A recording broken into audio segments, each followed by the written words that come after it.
Once was I a sweet and gentle soul, ere they seized a hold of me whole. Opened I doors for dames most old, aided the blind with hearts so bold. Friends I have none, for they read the scrolls. They dare not be seen where my shadow rolls. Now down am I, forsaken and flawed, and growing mean as rumors abound.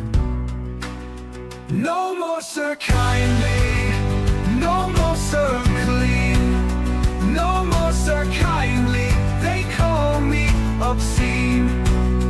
No more Sir Kindly, I heed no plea. Sir Kindly's name be gone from me. Today mine hound did bite my leg, mine cat did claw mine eyes, and Mars been cast from circles high, whilst father from shame doth hide. To church I went in common dress, incognito nonetheless, till Father Smith he raised his eye, then struck my nose and cried on high. No more Sir Kindly, no more Sir Clean, no more Sir Kindly, they call me obscene.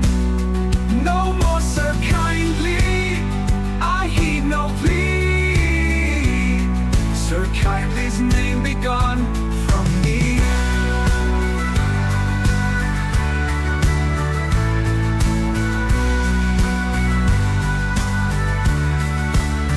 To church I went in common dress, incognito nonetheless, till Father Smith he raised his eye, then struck my nose and cried on high. No more Sir Kindly, no more Sir Clean, no more Sir Kindly, he called me obscene. No more Sir Kindly, I heed no plea. Sir Kindly's name be gone from me. No more Sir Kindly, no more Sir Clean, no more Sir Kindly, I heed no plea, for now they call me vile and mean.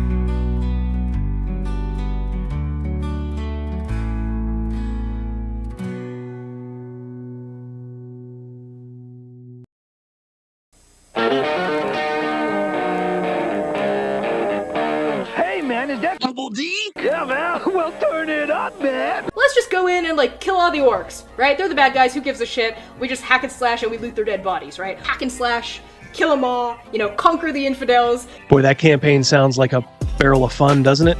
Somebody who's opening a refrigerator and leaning in, right, is the language of a woman. Somebody who's opening the refrigerator and being cut off halfway through that lean is the voice of like a mermaid or a siren, right? This is not the face of the hobby anymore. And I think there's been mistakes made in years past where people assumed that D&D players were all, you know, white dudes in a basement, which has been a faulty assumption for a lot of years and gets more and more false every day. And so it's, in my viewpoint, honestly, guys like me can't leave soon enough. I just had to be born with empathy and a weakness for socialism and femboys. For socialism and femboys. For socialism and femboys. You gotta put a little hot sauce on the taco, you know what I mean? We want this dwarf to be the dwarfiest dwarf. Right. We want the elf to be the elfiest elf. And just the dashiest dash of Tabasco. Their voices need to carry across water. I'm a creative. It's a huge drain, right? Because fans can be awful. When we got the descriptions, they were very adamant. They were like, try not to make it like a white blonde guy. Like, please, like, we love them, but there's like 500 million of them. The diversity that the characters need to have needs to reflect the gaming world now. The mix of people that are playing these games, you know, it's not, you know, 13-year-old white boys held up in their basements. It's a very diverse crowd, you know. You say white lives matter, they don't. White lives don't matter because white lives aren't a thing. What's this? What's this? It's the jacket. The jacket. The jacket. Lutherville, Marina Del X, Otisburg. Otis Briggs. Who's this matcha guy? She's got her own place. Otis Briggs. It's a little bitty place. Otis Briggs. Okay, I just wipe it off. That's all. It's a little town. We'll do it live. Okay. We'll do it live. Fuck it. Do it live. I'll write it and we'll do it live. Fucking thing sucks. Yeah. 5, 4, 3. Great. Great, Sam. We dumping chump. It's a landslide, sir. On guard. Have a look at the headlock here. See that chap over there? Get your hand off my penis!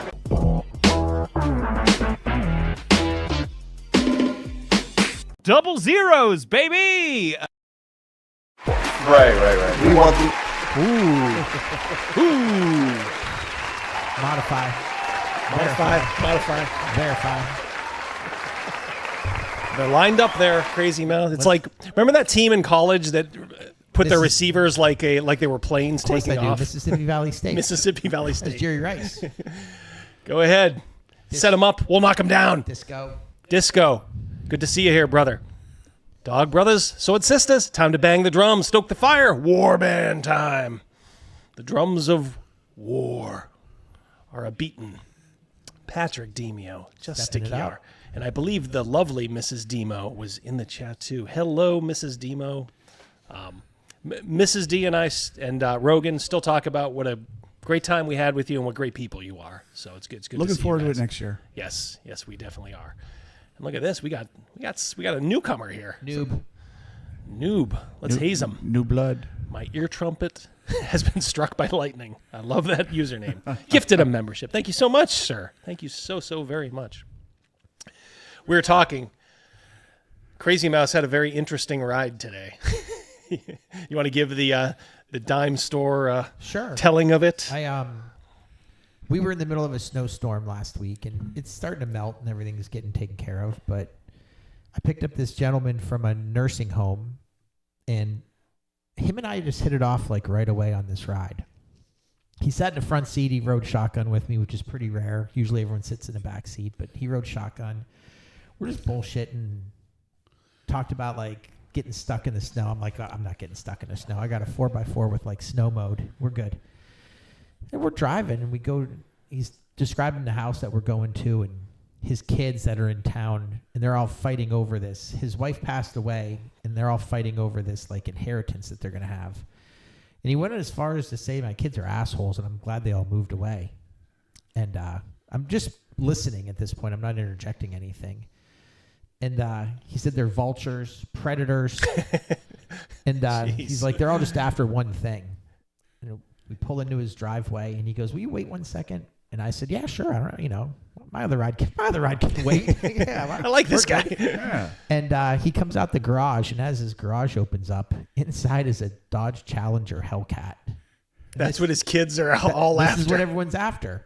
And it's a beautiful vehicle. And if you guys don't know anything about them, they go like 215 miles an hour. They're just like faster than anybody has a right to drive. And warp speed. They can't get insured because like the rates are so ridiculously high. And then as we're just talking about it, we're talking about YouTube videos about it and things of that nature. And he goes, "You know what I ought to do to piss everybody off? I should leave it to you." And I said, "Man, that'd be the nicest tip I ever got." I was like, "Holy cow!" And we just shook hands, and then I said, "Maybe I'll see you, drive you again sometime. It'd be my pleasure." And that was it. We parted ways. But I just thought to myself, "Man, take that, Garibay. What if I back my way into a Hellcat?" You know what it reminded me of? There's this old Twilight Zone episode where this father who lives in New Orleans invites all of his kids to the Mardi Gras. And he tells them, like, "I know why you're here." He's old, very much, kind of like the guy you're describing, only this guy in the Twilight Zone was near death. He's like, "I know why you're here. You're here to get my inheritance." Well, he's like, "Good news, you're going to have it. But to do so, you've got to wear these masks until midnight, from like 8 p.m. to midnight." And they're like, "Oh, really?" And it's the the worst family you could ever think of. The daughter who's a hypochondriac, the son-in-law who's a schemer, the grandson who's pretty much a serial killer, and a daughter or a granddaughter who is, just awful, so vapid. So they have to wear these masks until midnight. And he's like, if you want the inheritance, you got to do this. And sure enough, the masks are like really grotesque. And he dons the face of death, like a skull. So midnight comes, he dies. They all take off their masks and their faces are twisted to match the masks that they wore. And his face, when you take off the death mask, was like all peaceful. Like he was completely at peace. At peace. Yep. Hungar, welcome. Yeah. Oh, this is just our old friend Mercurius, it seems. Yeah. Well, that's okay too. I mean, we still love you either way. Yeah. My eartron, we got to remember that though. Yep. Okay. Go ahead. I'll let you take over. Damn, James. James! Long time no see, my friend. Libera te tutemet ex inferis. It means take that Hellcat. We don't talk vampire. Doc Flamingo, good to see you here, my friend. The gang is all here. Oh, not to be outdone, our friend Hungar. Double zeros, baby! Brought to you by Carl's Jr., and they pay me every time I do. Legitimately, they do. Benjathan, £5. Have you checked the Spirit Island board? I asked Mrs. D, Benjathan. She said she has not played it because she said that is a, one of those board games where I forget what they're called, but kind of like Gloomhaven, where, you kind of keep track of everything. So I think you've said that before. She said it looked interesting, but generally speaking, they don't play that kind of stuff at their board game night. But you've kind of piqued my interest. You're such a nut for it. I'm starting to think if I should just get her this for Christmas and we should just play it. So, yep. Crazy Mouse, I forgot. Please check out Yorkshire puddings. Oh, who tries to make those? Gavin. Oh yeah. I give him a lot of credit for that too. Mm-hmm. Yeah. Okay. All right. Let's not. You can tell we're growing because we're already over 100. Used to take us a while to get over 100. Now they're just 2 months. Yeah, exactly. I'd like to quote Chris Miller here. Bring it. Smash that button. Yeah, smash that. Smash the like. Smash the like. All right. Let's go to this. Let's go to this screen here. By the way, in the chat, I don't know if you've been answering it yet. What is the best gaming present you ever received for Christmas? I'll tell you mine, because I remember it distinctly in 1982 or 83, I think it was. I got the Star Trek FASA role-playing game. I remember it distinctly, and I remember reading it all day Christmas Day. All day. Does it still work? Hell yeah, it still works, Chris. Oh, yeah. I got you. Go ahead, get the edgelord there. Yep, we got 2 back-to-back. I need good stores near EPA. I looted out Buffalo and Rochester, New York. I'd like to trade some of my Morkborg crap in. Edgelord, Griffin's Lair is a great game store, but it focuses a little bit more on wargaming, like 40K, a lot of historical war games. But they do have like board games and RPGs there. I have not checked out their RPG stock in a while. They tended before, to my reckoning, to kind of play it safe and carry a lot of like D&D and Pathfinder stuff. So other than that, it's books galore. If you can move the communist lunatics who sit literally right in front of... Is that the one with the Spider-Man out front? Yes. Yeah. No Pippins, yeah. Scotty Pippins. Yeah. They put they have like 2 workers there, and there's not enough room for them to sit behind the counter. So one sits behind the counter, and then the other sits literally right in front of the RPG stuff. So I would always go in there and be like, excuse me, I kind of want to look. And they'd almost act like... Right. It's an inconvenience. Okay. And I'm like, well, I want to spend money here. I can just go order the shit off of Amazon. I haven't been there in a long time. I don't miss that at all. Yeah. There's a legit communist who works there. He's in like the Democratic Socialists of America. You delivered food to him. I delivered DoorDash there. Yeah. He's a dour sack of crap. James, $5. I'm trying to put my past racism behind me so I can concentrate on my future racism. Well, it's good to have goals, my friend. It is great to have goals. That's refreshing. Chris Miller's bringing up a point that we're hearing quite a bit lately. 4 ads, guys.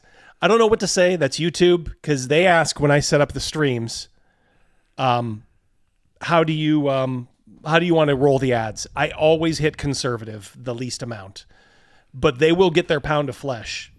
And I'll be damned if I'll see a couple of shekels in it. Yeah. So, but to combat that, Double D Surly's saying he hasn't seen any ads. Yeah, I don't know, guys. Yeah, it's YouTube. YouTube will do what YouTube does. I would just say we are not whiners here on our side of things. Just carry on as best you can. But just know I am not trying to jam you up. These live streams, it's nice. You know, they always at least get like 1,000, couple thousand views. You're not going to make any ad money on those. That's why I always put like copyrighted music. I don't care about using that during these as long as it enhances the entertainment. You know, that'll immediately demonetize these streams for me as far as ad revenue. And of course I get the super chats and all that. So yeah, I immediately put like conservative as far as the ads. Mac Thompson, $5.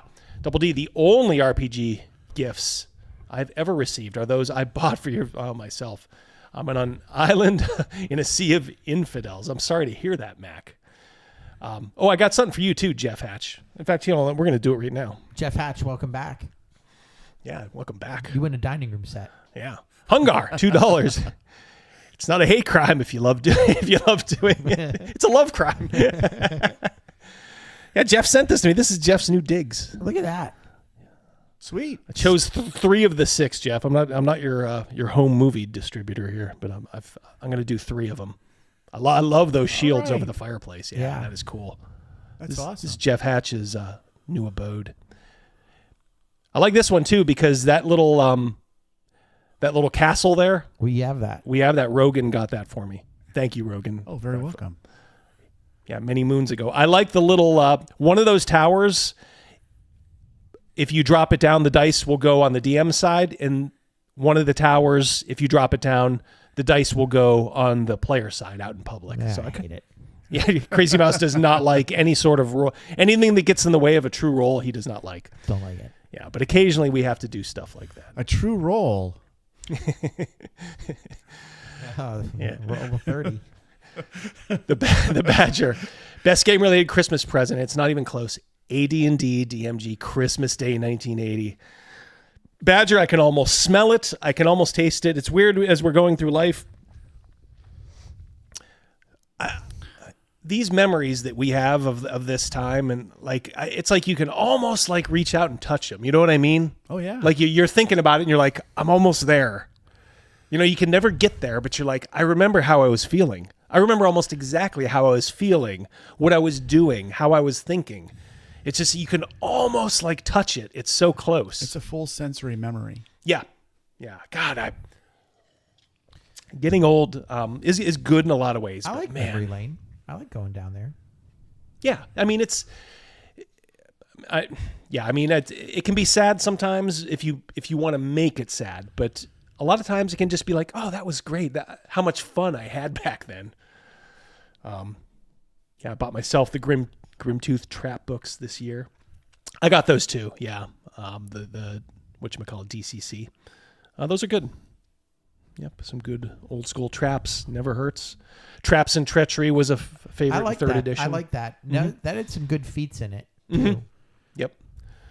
The smell of classic D&D books in the morning. Yeah. After a while, Surly, they started to smell a little mildewy. I remember pulling them out after a while, and holy smokes, they hadn't been cracked in a little while from like 9th grade to the first 2 years of college. Back in high school, when I had no money, my friend bought me a copy of Heroes Unlimited, Gramercy Island source book for Christmas. That says our friend Jeffrem for $5 Canadian. Yeah, Heroes Is it true Unlimited. That Canada Thank you, was Jeff. going to be our 51st state? If you listen to Trump, he's trolling Trudeau pretty hard. He told him in person that maybe if they can't afford not to jam us up and rip us off, then maybe they should just be our 51st state and he could be the governor. And then in like an official like release, Trump said, I want to congratulate Justin Trudeau, the governor of Canada. It's we are not appreciative enough of the level of trolling our president does. You're going to look back on this time and be like, man, these were the good old days as far as having a president that's just hilarious. Jeffrem, love the house. Love the house. All right, 2 more super chats, then we're gonna get into it. We'll get right into the DMG. DMG. Patrick Demo. My wife makes it a hobby to re-gift me gaming stuff I lost over the years to moves, younger brothers, and one bad step-parent. She still surprises me with something new every year. That is awesome. That is awesome. I'm kind of going through and replacing some of that stuff too.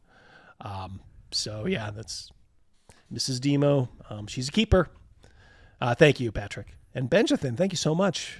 20 pounds. Damn. Horizons of Spirit Island is for beginners. Otherwise, if you want to dive in proper, base game plus branch and claw and jagged earth expansions are a must. If you really want complexity, oh boy, check out Nature Incarnate, the most recent expansion. Maybe we'll start off slow.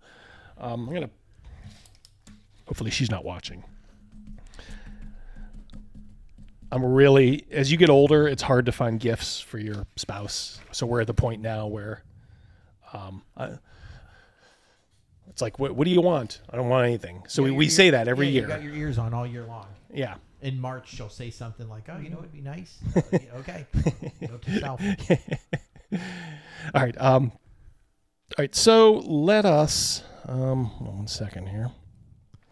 Let me get ready. Get ready. Get ready. Get ready.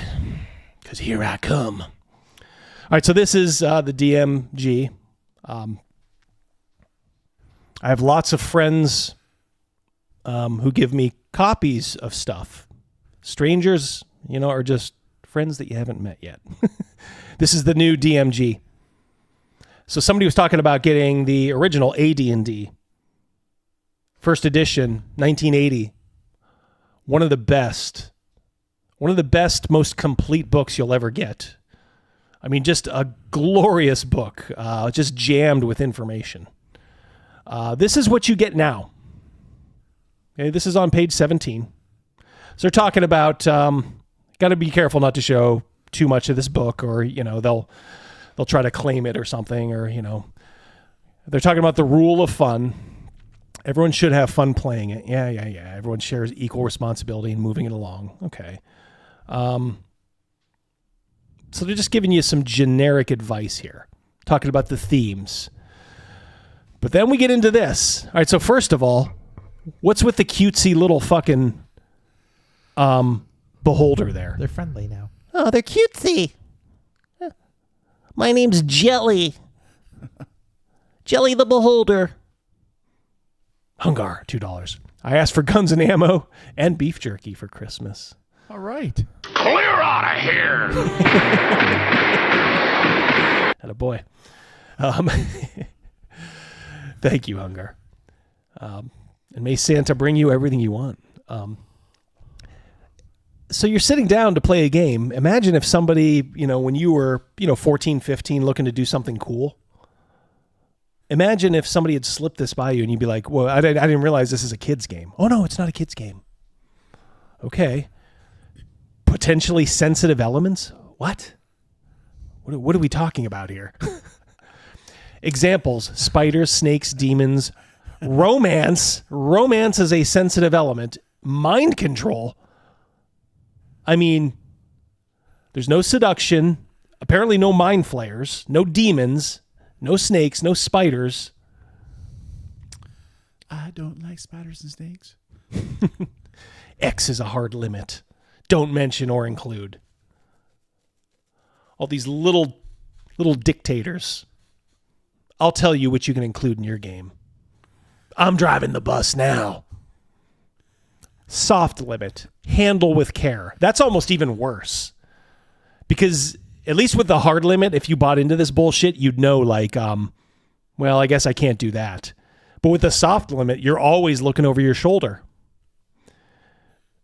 Disco Barbarian, they do cutesy because they always be grooming. Unfortunately, that's pretty true. Thank you, DB. At the table concerns: shouting, swearing, alcohol, sharing dice. Don't touch my dice. Don't touch my dice. What do you want to see in this campaign? Nudity. More boobies. Full frontal. All right, so and then they're into it. Okay, so they start you off there, talking about ensuring fun for all. You can't do that. That's an impossibility, in my opinion. No, you can't. You can't. And sometimes you just have to learn, like, this isn't my favorite thing, but I'm just going to sit here and be quiet and try to find something good in it for the sake of everybody else. Imagine that. You're not a fucking, as John Osborne says, a neurotic or a narcissist. You actually subsume, your own needs for the table. Sorry, I thought this was a wish list. I'll do that. I'll go ahead and take care of that. Yeah, thank you. Street Mage. Thank you so much for just about $10. Hey, Double D, love the channel. I'm a new channel. I'll be making Shadowrun in general, TTRPG videos, and streaming games. Cool. Got a Shadowrun video coming soon. Swing by and check it out. I will try to make sure to do so. Street Mage. Let me jot that down, buddy. Street Mage. We're in the process of hiring some interns to write all this stuff. That's down right. for us. that's worth a that is worth a follow, my They friend. still teach shorthand these days. Oh God, they don't even teach cursive. Yeah. Shorthand. But yeah, this is what you get. Setting mutual respect, setting expectations. This is the little red book being jammed in your face. Mao's little red book. Got to do all this, or you're one of the bad ones. And you'll have to answer for it. Hard and soft limits. It's Street Mage, when you're in a second, just write down, put it in the chat here where we can find your channel. Yeah, if it's called Street Mage, that's fine. Yeah. All right, so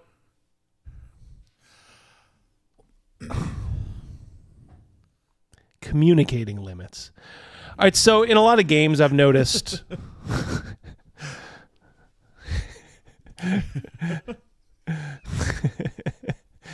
Asterion, hard limit, soft limit. The F are we talking about? What's your D&D or Kings? Pineapple.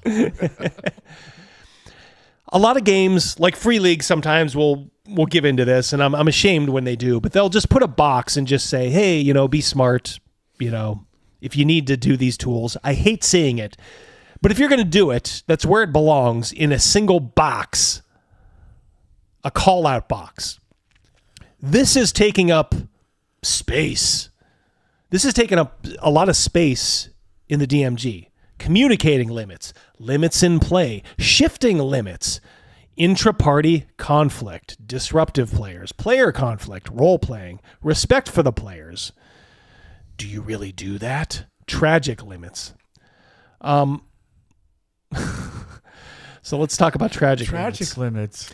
Some players resist getting invested in the world of the game because they don't want to endure the pain of seeing the people and places they care about threatened or destroyed. Other players gleefully detail a backstory full of beloved NPCs, fully expecting the DM to use those people as bait, tragic victims, and unexpected villains.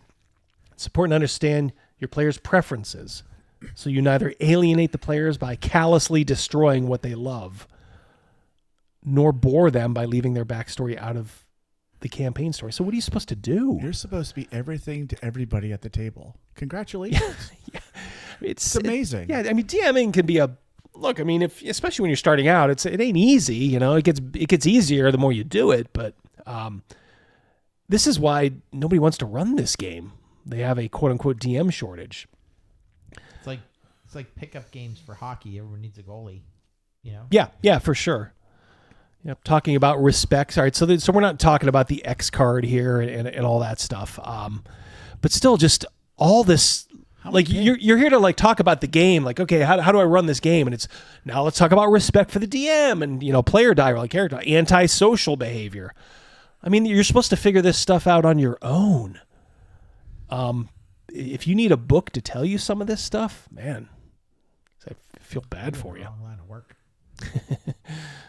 All right, so now we're at running the game. But yeah, I mean, it's somewhere in here. I can't remember where, but yeah, they tell you to make the old X sign. I think Doomcock just did a video on this where, yeah, they want you to do the old Didn't Degeneration X do that? yes, they did. It was a hit. Yep, Rated X, Born to Snap Necks. Yep. God. I don't know what to say. We got a couple of cleanups. We can give this one a break so we don't get.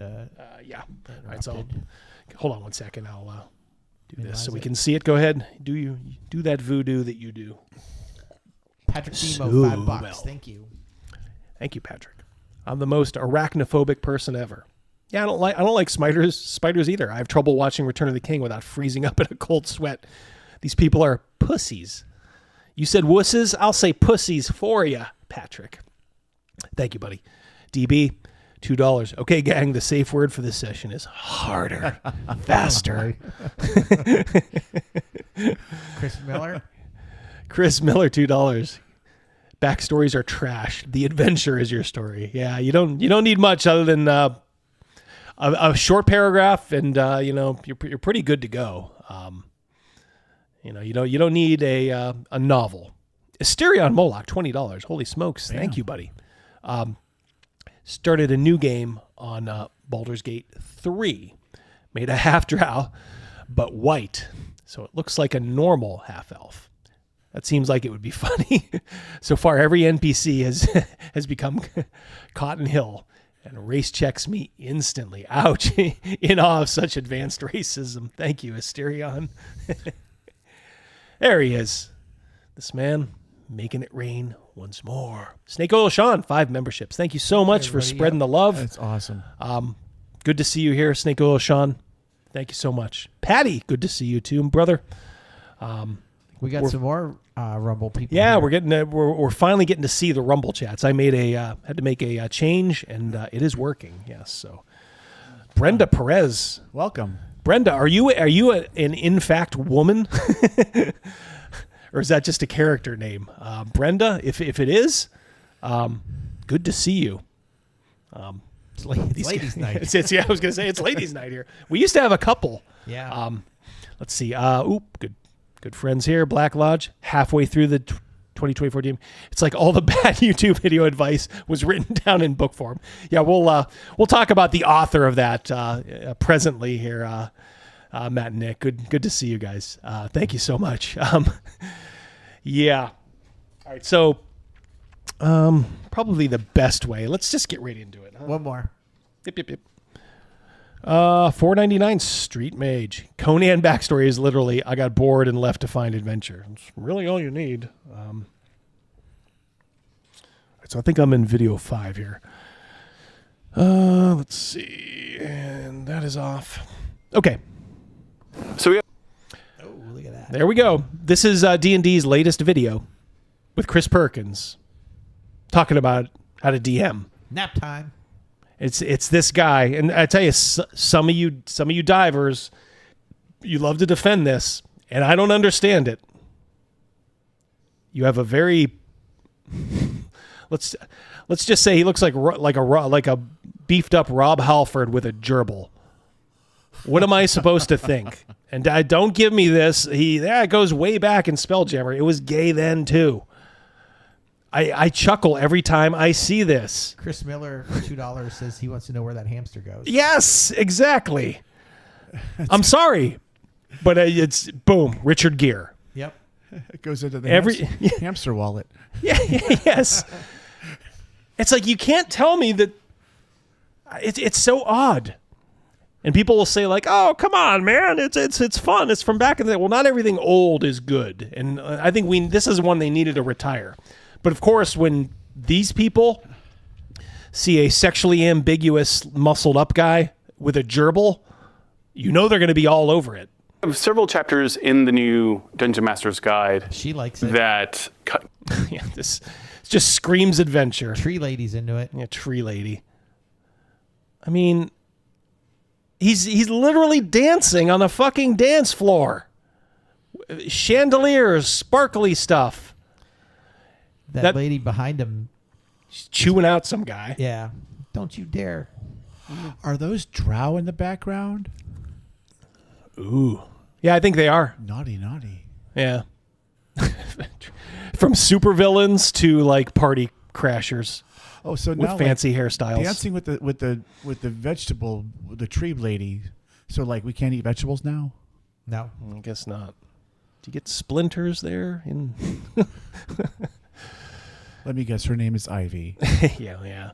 Kind of cover how to learn to be a dungeon master, and that's very, very well. Oh, she is. She's is. All right, it's not strictly a white guy, but it's the whitest guy on here. I think he looks like a furry of some kind that she's pointing to, giving him the business. Oh yeah, there's two gay guys off to fawn? the left. Yep, dancing. This just screams adventure. I don't want to hear one of you guys ever defend this guy, whatever his name is. I'm sure a lot of you already know it, and his fucking pet hamster. I don't ever want to hear it on this channel again. Get him out of here, crazy mouse. Outlined and researched, and you have like 10 years of They additional. defend that guy. Get him I have out. DM'd once or twice. You have to. Have you? Possibly a few more times. Right. Do you get That's his name. new ideas on talking to the audience right now how to become a dungeon master while you're researching for the new DMG? What is that? I don't have. What is that? God, who thought that would be a clever thing to pick there? This is he's got a cowboy hat on. He's got wands and then a sword on his back. He's got some romance going on between the big clock. I mean, it's not even like a Solomon Kane style. No, you can kind of squint your eyes and be like, okay, that passes muster. Yeah. It's a legit cowboy hat. Yes. Is the grandfather clock Captain Kangaroo? Oh, from Captain Kangaroo. Yeah. Wow, that goes back. Benjathan says the muscle guy is the pet. Go ahead, grab that. Take our time with it. 27 Canadian. Wow, thank you very much. MLF et le JDR en bref. That is a mouthful. Hi guys, love the channel. Thanks for being a voice of reason with others here in the chat. Keep up the good work. Well, thank you for being in the chat. Thank you for helping support the channel. Welcome. Yeah. Good to see you. Good to see all of you here. If you can, I know what you guys mean. I got the stream going on my phone here just so I can keep track of the chat that way as well. Right now it's a commercial for the NFL. Yeah, there's a commercial. I get them too. Okay, I don't know what to do. It's just it's the nature of the beast. So we will, will pull through. Yeah. We will carry on. Did new things come to light? As I've been DMing over the past 10 years. It's like they said, give us the 3 worst pieces of art on the interior so we can feature them at the beginning of this interview. So I hate to keep stopping it, but I mean, this is a little better than the others because at least unicorns, are part of the game. But I mean, I hate to say it, they gate up the unicorn. Compare this to, say, like Darlene's famous picture of the unicorn in the is it the player's handbook or the I think it might have been the DMG. With the girl kneeling, with her hand outstretched to the unicorn. A classic picture. That looks more like My Little Pony. Yeah, the last unicorn. Yeah. So they decided to kind of give it a little bit of rough edge by giving her some big ass hammer. I guess, yeah. It's just the problem here is not in the conception. It's the execution. The girls, whatever. That's the girl's fine in this case, but these little Christmas dragons, green ones. Yeah, little fairy Christmas dragons. Don't think they're a little superfluous. I think the butterflies are the ones to worry about. Yeah. They actually kind of detract a little from the unicorn. And that unicorn, I'm sorry, it's just, you can't convince me there's not an agenda when you put like a stupid rainbow tail on a unicorn. They don't, I mean, if you want to run them like that, that's fine, but I think they should just be presented straight up. I think that is a nose ring falcon. Oh. She got a nose ring? It looks like it. Could be. Oh, good Lord. Does anybody remember when rainbows were cool? I remember when I was a kid, rainbows were cool.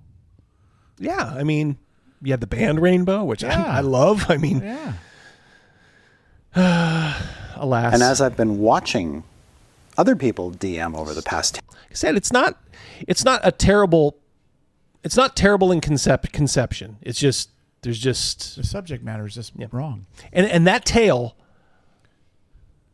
is bad because in their quest to make it inclusive, they sort of ruin the whole picture because that's where your eyes go, but your eyes kind of don't know where to focus there because it should be either on the touch between the two, right, or perhaps her face.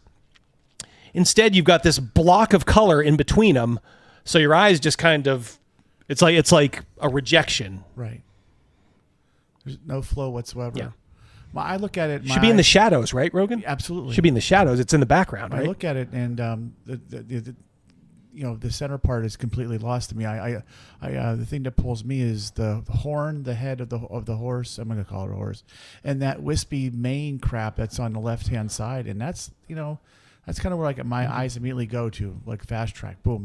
What is that? What is that? Then trying to pull it into perspective here. The thing that's really out of place is the hammer.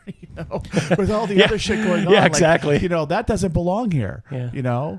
The badger. It's not a tail. It's a plug. Yep. Pony play. Thank you, Badger. But yeah, it's I tell you what. You swap out that hair for like black hair. All of a sudden, that unicorn takes on a real different vibe. The whole picture takes on a more. Oh yes. Get rid of the fairy dragons too. At least the ones in the front. You can keep the ones in the back. You can kind of picture whatever you want there. But those three in the front, get rid of them. Change that hair to black, and all of a sudden, it becomes a pretty darn good picture. There's a story in that. Yeah, there's a little bit of a story there, but that's just agenda-filled crap. 10 years. Sorry. Whether in person, at conventions, or online, I have been taking notes. He always wears the same possible one. eventuality of being able to revisit the DMG and incorporate some new learnings and things like that. So yes, just like painting or writing or any other artistic enterprise, DMing is something. It's not my favorite, but nothing wrong, I guess, with that one.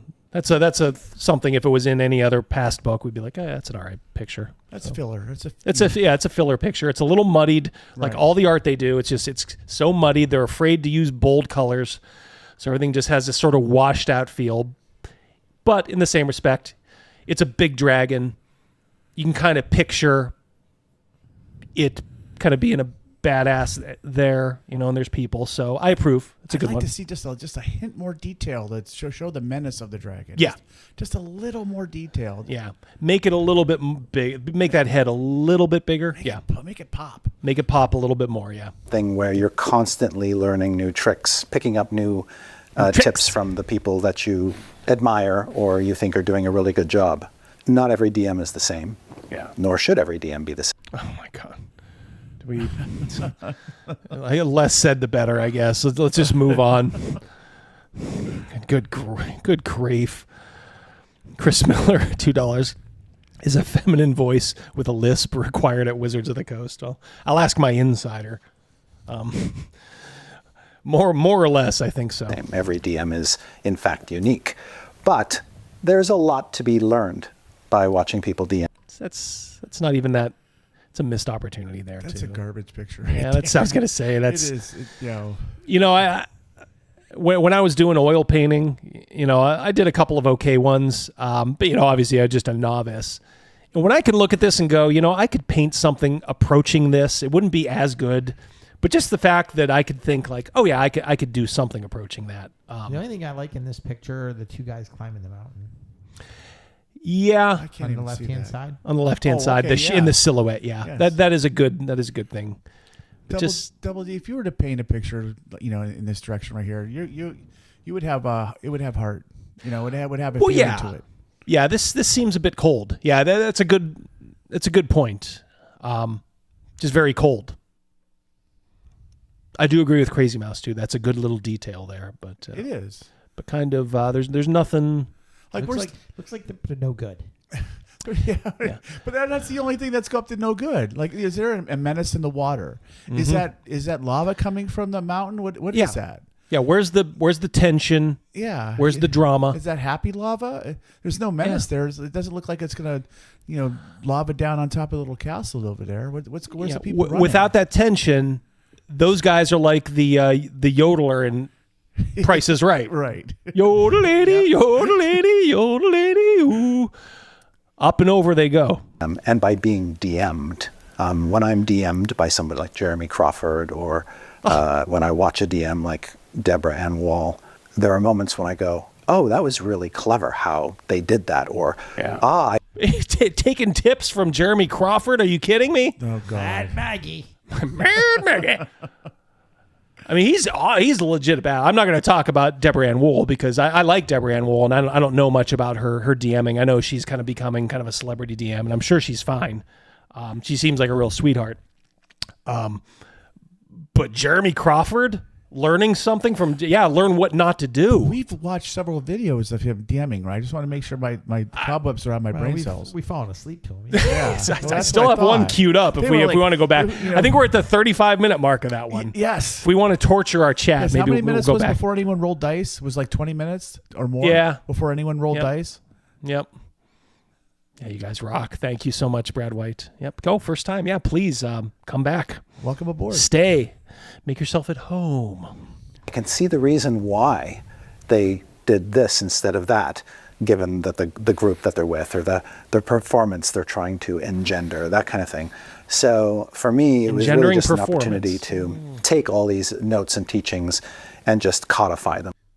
Like I like the spirit of that.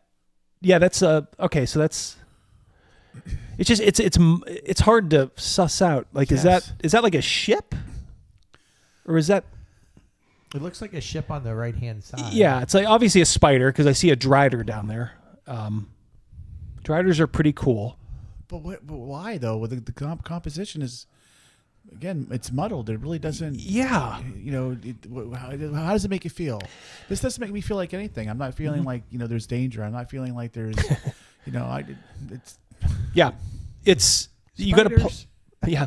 X card. That ship has to be moved a little bit more into that first third over there and popped out with a little bit more detail. And then all of a sudden this picture's fine. If you want to do a little bit more on that drider too, but God, why is everything this washed out? This is such a cool missed opportunity. You got a little green dot there, which doesn't look half bad, but it's like they gave instructions aside from, hey, no more white guys with blonde hair. But it's almost like just make it so when you blur your eyes a little bit, you can't see shit. Because that's what happens. We don't want any of these pictures, any of the art to have a purpose or a focus. We just want it to have not even flavor, just something. Patrick Demo, Patrick Demo. Bob Ross looked at that painting. I think he's talking about the landscape one we were talking about, Rogan, and decided it was too gay for any more happy little trees. Yeah. Thank you, buddy. Yeah, another one. It's not terrible. It's good in conception, just execution, not so good. Being very selective, mind you, because with a book you've got a limited amount of space. Yeah. And so knowing that what goes in the DMG should feel tried and true, I tried to cherry pick the best of what I've seen and observed and tried these past 10 years. What do you say to people now when they want to become a dungeon master? If they reach out, or you know someone who's dungeon mastering for the first time? Yeah, it's okay, but it's just kind of it's messed up. It's a mess. It's a mess. Yeah, I don't want to say like it's almost childish or simplistic, but it just because here you do have something popping there on the left third, which is okay. All right, so that's where my eye's going. But like that standard on the sail, am I the only one who thinks that's just kind of jacked up? Fish with the beard? Yeah, the fish with the beard. Is that one ship so totally enormously bigger than the other ship? Is that... Yeah. I mean, I don't know. Then the mermaid people are watching the spectacle of the boats dancing in the. Who knows? But again, it's like where do you want the viewer to focus? Right now, it's on a fucking fish. Right. Okay, you got characters in the front who just sort of blend in shadow, Not even like a dramatic shadow. It's just, why? Why do you do this? The first thing I say is, you're going to have a blast. It's a ton of fun. That's okay. No matter what, how it plays out or whatever, it's going to be such an interesting and wonderful experience because you're going to be putting yourself in a position where you get to share a story with a group of folks and then watch it evolve in real time. And there's not many expressions out there that give you that kind of joy or experience. So that's the first thing I say. All right, so that reminds me of Star Wars. I was going to say, it actually isn't bad, but it's wrong for fantasy. It looks like a sci-fi city, doesn't it? It does. Those concentric circles. The floating in the clouds. Yeah, and I understand, we're talking magic here, and, but just it kind of has more of a sci-fi vibe to it. I mean, it's for landscapes, it's fine. It's a nice little background picture, but. First thing I say is, you're going to have a blast. It's going to be a lot of fun. And be careful, you might get addicted. And then the second thing I say is, prep as much as you want, but don't feel like you have to anticipate everything. Because part of the fun of DMing is that's what I was thinking. Kind of just Jonathan. Thinking on your feet and watching things go the way they'll go. Yeah. This is the most basic DM. Like every gamer on YouTube has given this advice for like the last 15 years. Me's thinking this is Naboo. It's a bit of a dance. It is, yes. And until you really he's not giving you like tips. Like, all right, so they want to know, like, how does Chris Perkins, one of the guys responsible for this game, when he's doing a game, why doesn't he say, like, okay, when I do a game, I have a sheet of paper here. On it, I, break it up into quarters. Top quarter, I have names, of people. Couple female, in case I need to get some real quick. Couple of place names too, either an inn, something else. I have a little bit of a spoken wheel at the bottom, okay. So the players are here. These are little things that are going on that may be of interest to them. Will they take the thread and want to go further and further with it? Who knows? But this is all just like, yeah, you don't have to prep too much. You can just, kind of go with it, bro. This is great advice, Chris. My source at Wizards says he's kind of a jerk. Like he will not answer like his fellow employees like questions about like, hey, can you give me some advice here? Or, what about this rule? He just doesn't respond.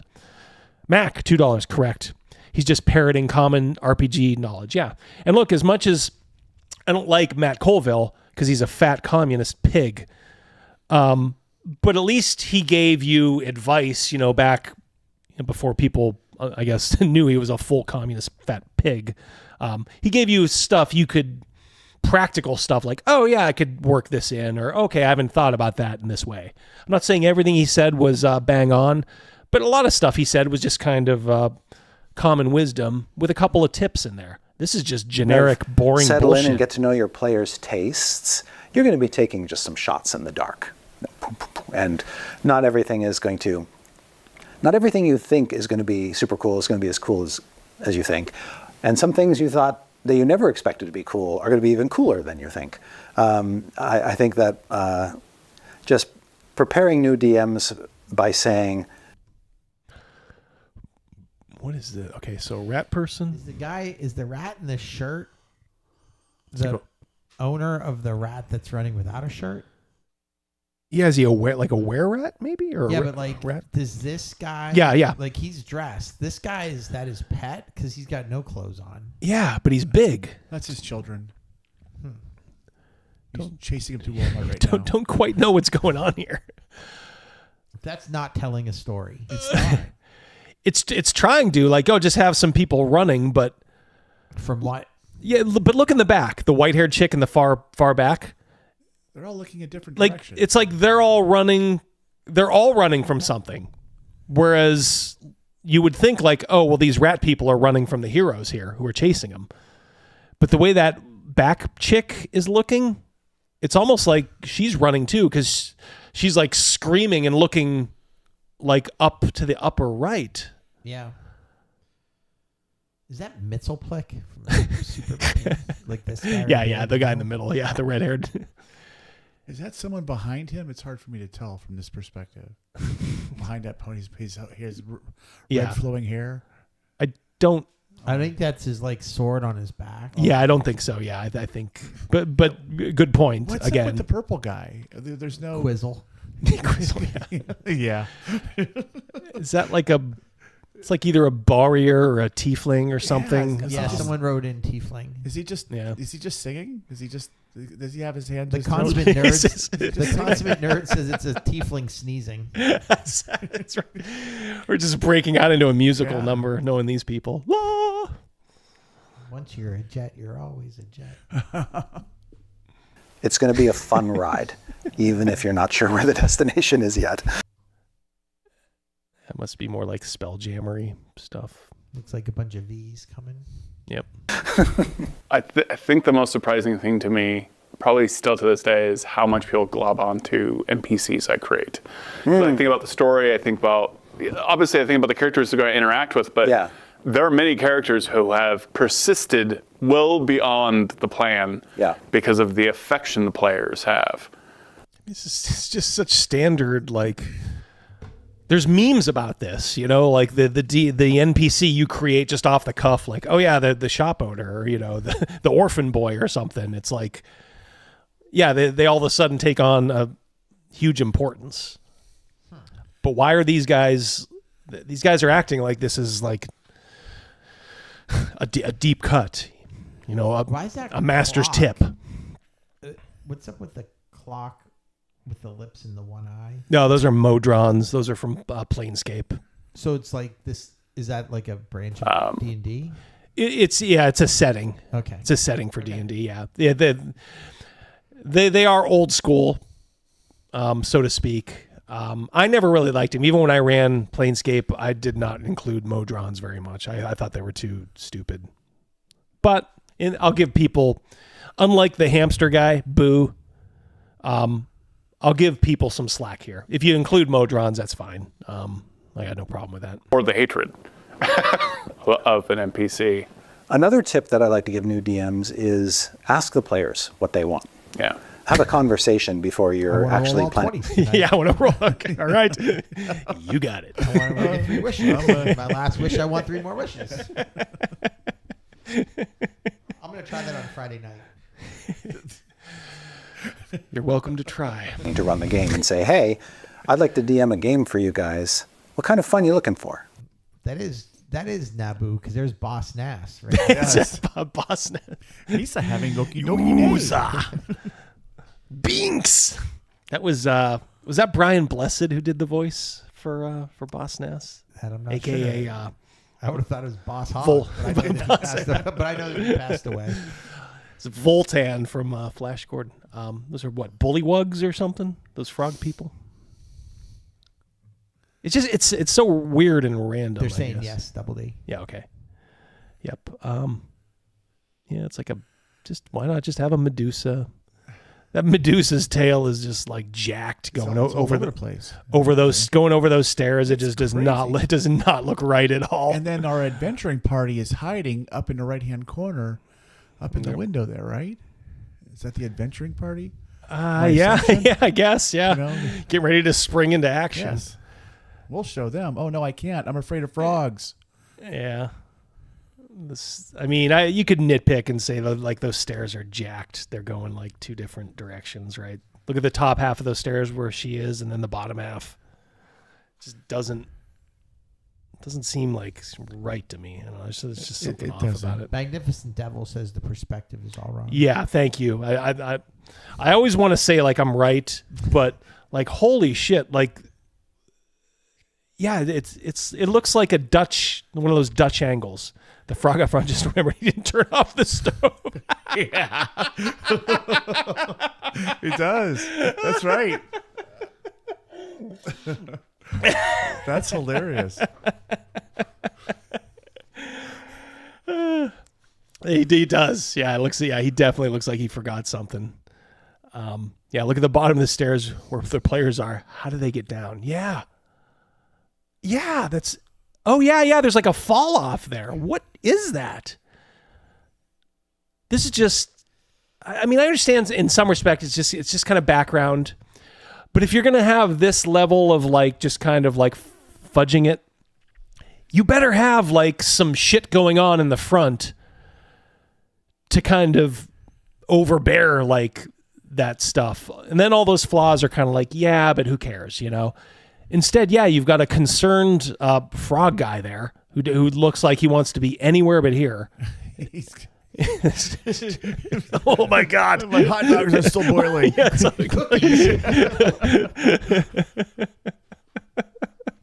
This, to me, it looks like this is someone jumping into, they have a concept, so we're going to do a bunch of practice stuff right here. This is one of their little practice images here. Yeah. Throwing a bunch of stuff on there as swiftly as possible, not really worried about perspective or whether or not the cookies are burning.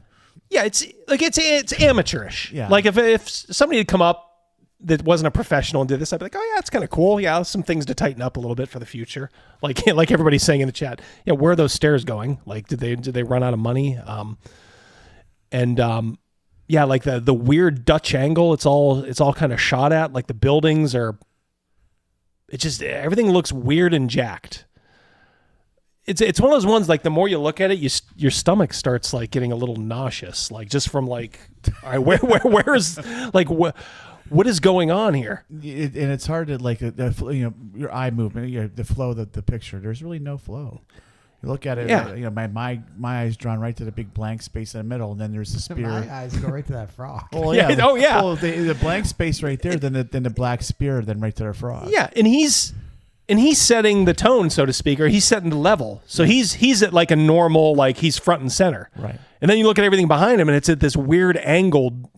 It makes no sense. I'm moving on because I'm getting. But it's a great thing to provide people like a bespoke story experience, instead of just shoving them into something you were thinking about. Right, yes. And great advice. Don't railroad your players. Oh, my God. Woo. Thanks, boys. And Thank one you. of the things that we emphasize in the early chapters of the... Oh, what is this? Now, was this Jace from the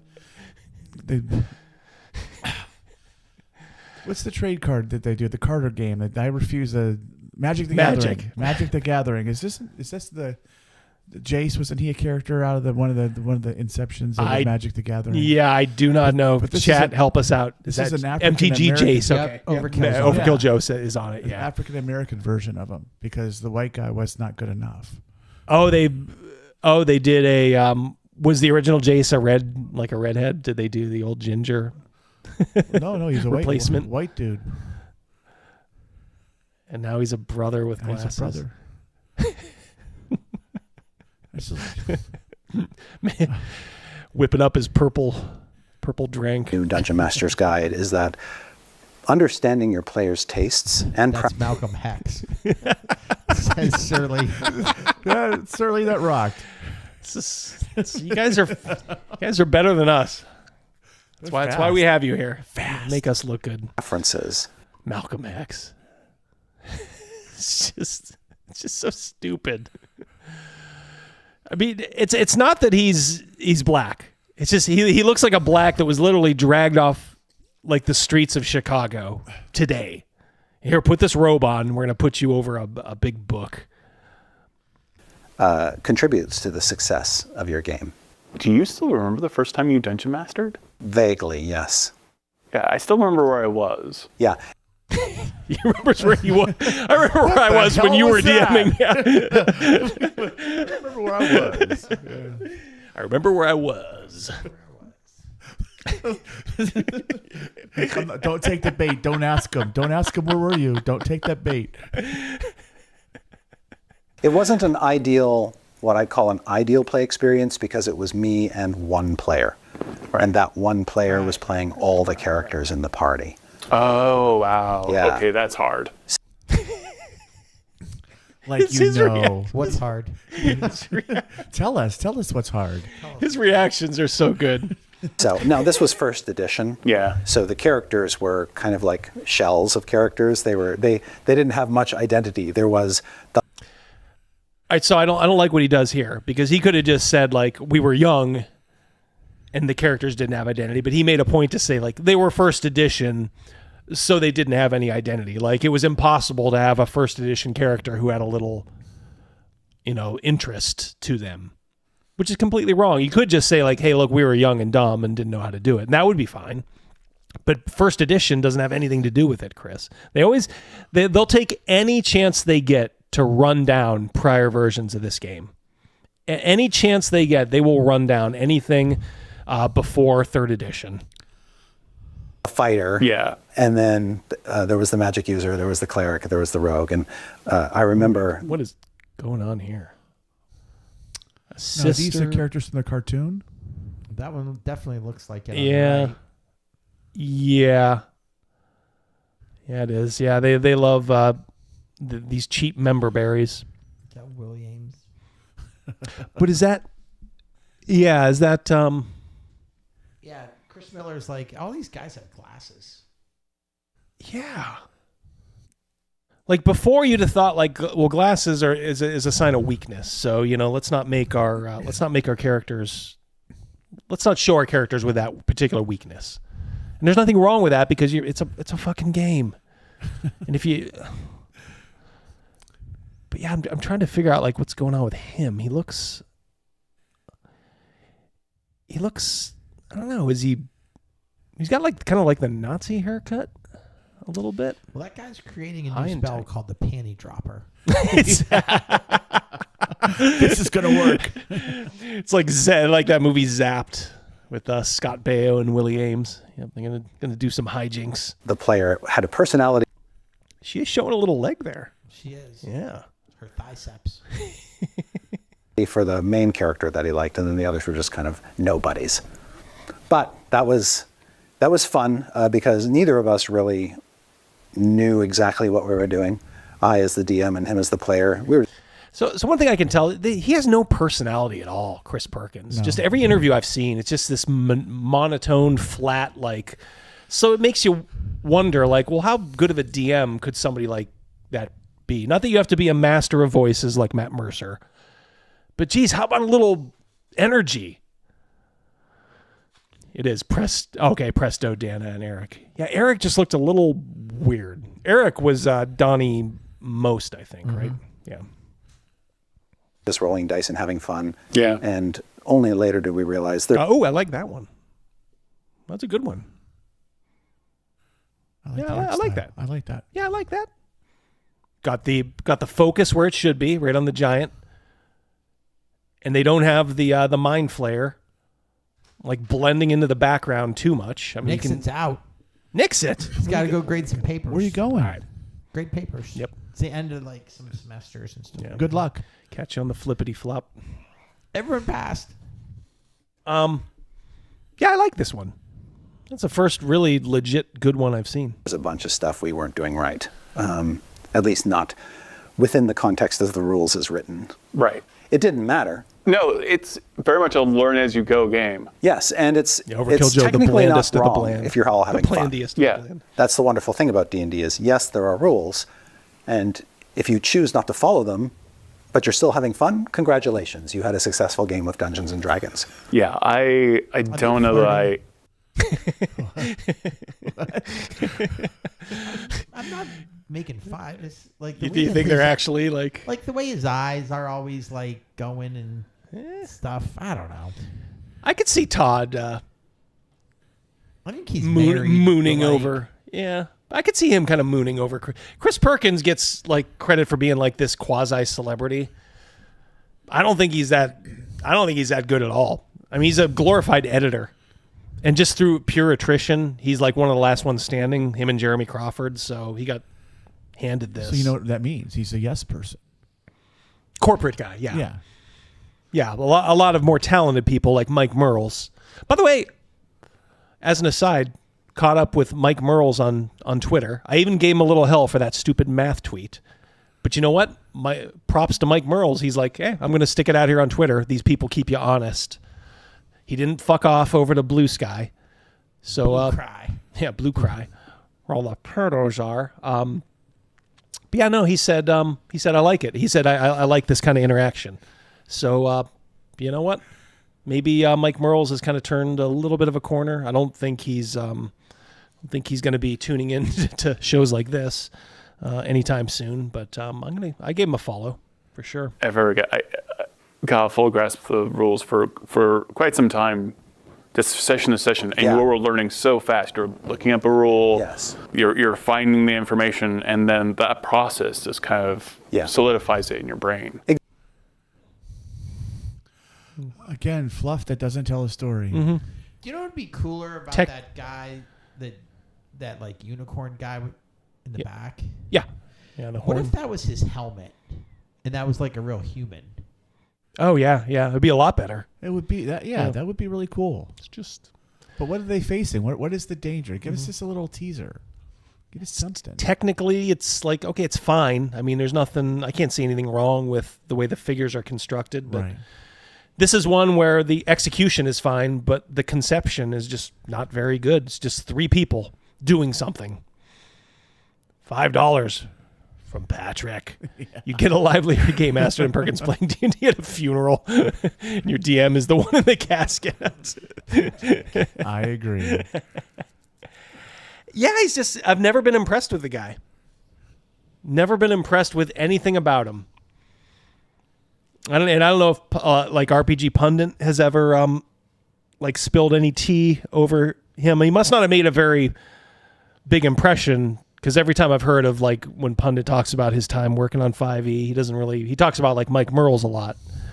But he barely mentions like Chris Perkins. And I can see why. This guy's I don't know if I could do any worse at what he does if I did it full time. I don't know. Here's a Mearls update. Oh, Cornfed one. Mearls stood you up at a $20 event table at Gamehole. Ooh, Mearls, what are you doing? I want my $2. Yep, $20. 20. Well, screw him then. AA says good night. It's 3 a.m. there. Oof. Oh gosh. Dang. Good night. Exactly. And I remember my early DM experiences where catch you on the replay, I would buddy. pretty much just run all the monsters the same way. Yeah. Like you come into the room, the monster attacks. You go into the next room, the monster attacks. Yeah. And it fights until it's dead. And then you go onto the room with your XP and you go off and keep on going. Yeah. And it became this sort of test of how far can you get into the dungeon before you said enough is enough. I've learned over the years to add layers of nuance and a little bit more complexity and variety. Not really how you run things now. No, not so much. And I'm much better at inserting things into a campaign that I know my players will be jazzed about or will terrify them. Whereas before, I was quite content just to sort of randomly throw stuff in the dungeon. Just try to see what are they so scared of, and just see how it plays out. Yeah. Okay. So and you've told me stories about your own campaign, and it is very clear. It still just doesn't. There's always just something off about these. I haven't seen, other than the fire giant getting advice from the mind flayer, I haven't seen one where I'm like, oh, there's no issues at all. This could immediately fit into any version prior. With these, it's always like, I don't know. I'm always like thinking like, is the angle of that dragon head correct? I don't know. How bespoke that It's everything okay, though. is. It's all like right. It's you all have definitely made this about the players, and you delight when you're telling these stories. You added this plot line or this NPC, interacted with them in this way, and you have like a kind of a cackle in your eyes because look like Greg Gillespie's it had avatar? such an effect on the players. And that seems to be like your main drug right now. Sure, and I find that true of many DMs that I talk to. It's when I'm talking to them about their home play experiences, I see that gleam in their eyes when they get to the good parts. Yeah, being able to do something that personal for someone on a weekly basis is extremely powerful. Right. The other thing that I say is with a DM is there are different kinds of D&D experiences. There's the long-running campaign, for instance, and Trying to what is that? This is one that like I want to like this, but like, is that just like a slithering monster in there? It's like a Cthulhu, a great old one. But it kind of looks it looks almost comical, doesn't it? It does. Like, I mean, that's why I don't I don't know. I'm always wondering, am I looking at this the wrong way? Because it looks halfway like comical, the way it is. And this is one, it's like, I want to like this one. But like I said, there's always something with this fucking artwork. And there's the one-off. Always something. And both are valid. And so if you're a DM and you're not I know, sure Mac, it's getting how gay. far we'll down on. the rabbit hole you want to go, just we'll run move a on one-off. in a moment. Oh, sorry, run a one-off. Yeah. Trying to and see lull how you it guys goes. into a If false the sense of players security here, putting you to sleep. Edgelord, $2 WotC. D&D is like first season TNG, boring and woke. Yeah. Well, I got to tell you, during this whole thing that we're doing, not one person threw up the X mark, the X card. Yeah, So come on, guys. We just kept going. Somebody did earlier. It might have been Chris Miller. Chris Miller did, yeah. The pictures of the spiders. All right. You guys got to throw up your X cards. If they like it, then you can, set a Here they follow-up come. adventure, and suddenly you've got the early makings of a campaign. But if you sense that it's not quite right for you, you can go back and Here we go. Here we go. Feel like you're trapped. Right. All right, Chris. Only All right, one you can't X is spam, allowed. Chris. All right, Come on, Chris. we got it the first time. For a lot of campaigns, I don't do a ton of work until the first few sections. Jeez. And then I know what the story is going to be based off what those characters turned out to be. Okay, we got it. I used to be a DM who You tried made to your plot out point. the entire campaign in advance. Yeah. Now that actually looks pretty good.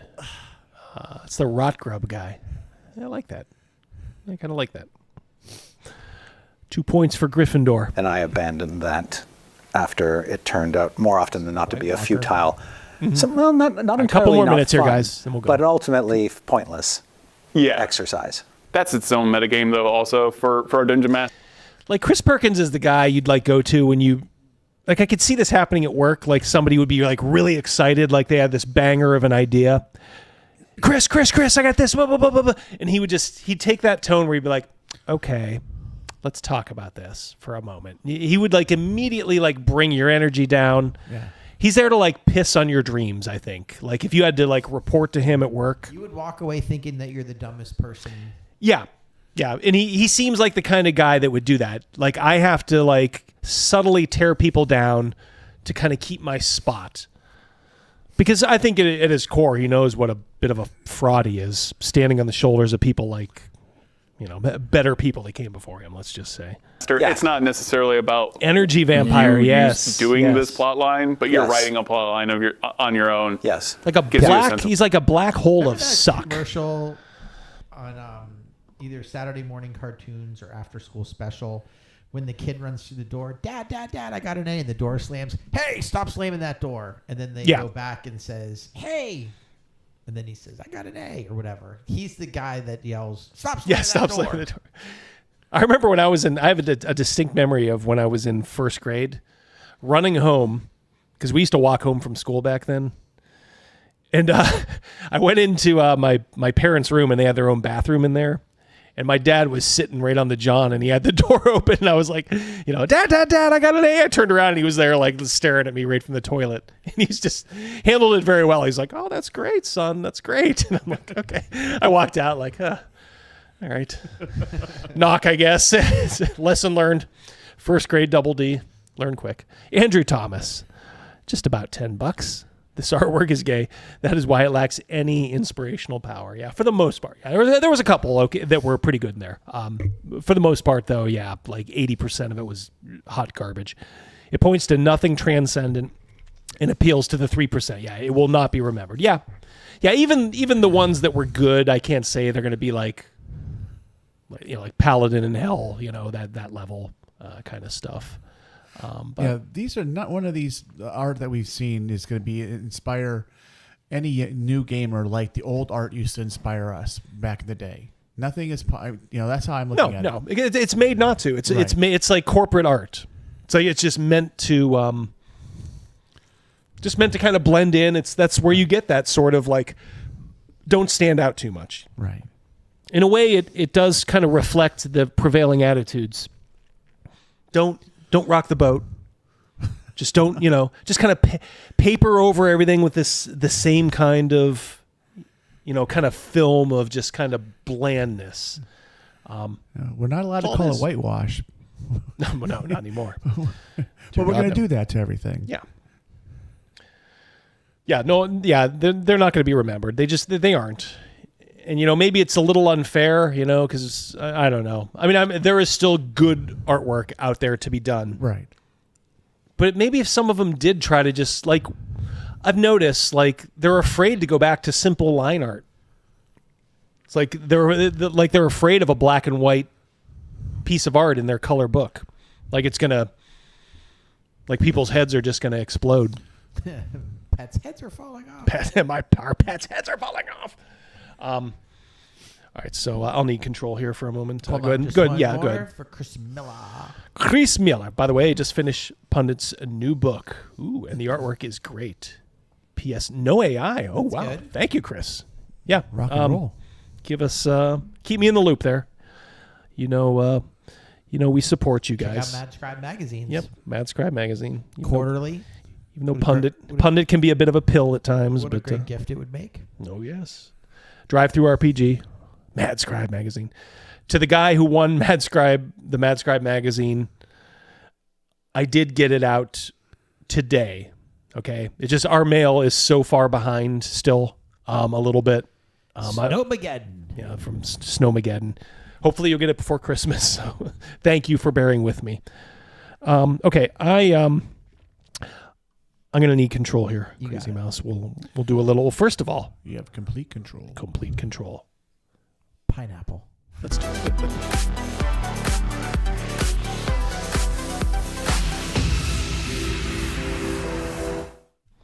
All right, let's do a little bit, a tiny little slice of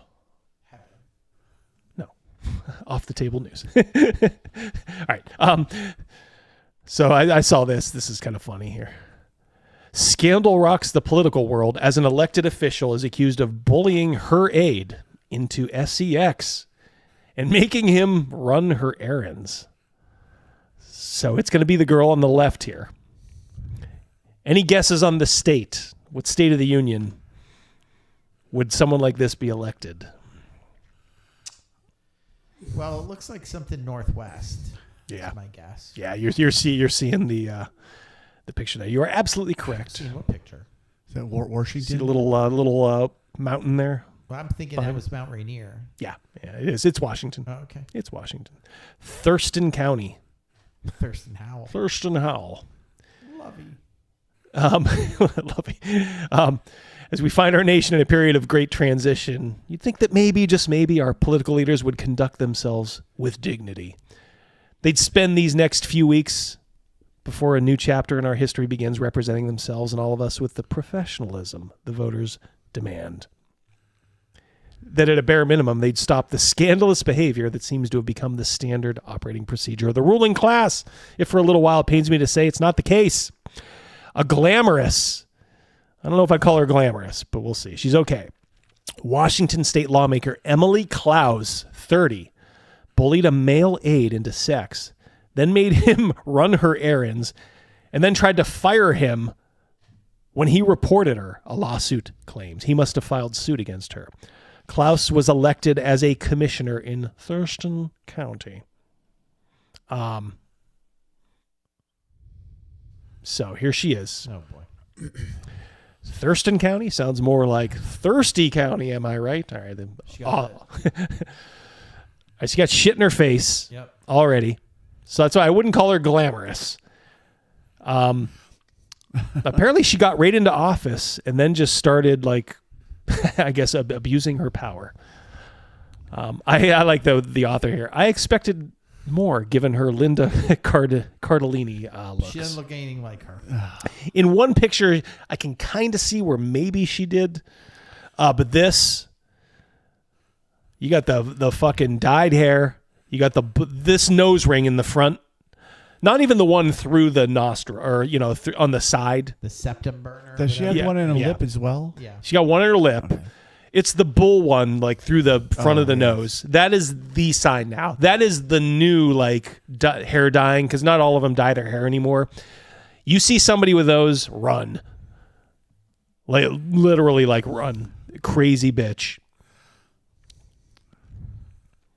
That's where I can kind of see the little Linda Cardellini. I'm gonna sort of. I'm gonna respectfully disagree. I'm not saying it's a complete. Yeah. Right. I'm just saying I can see a resemblance. It's not.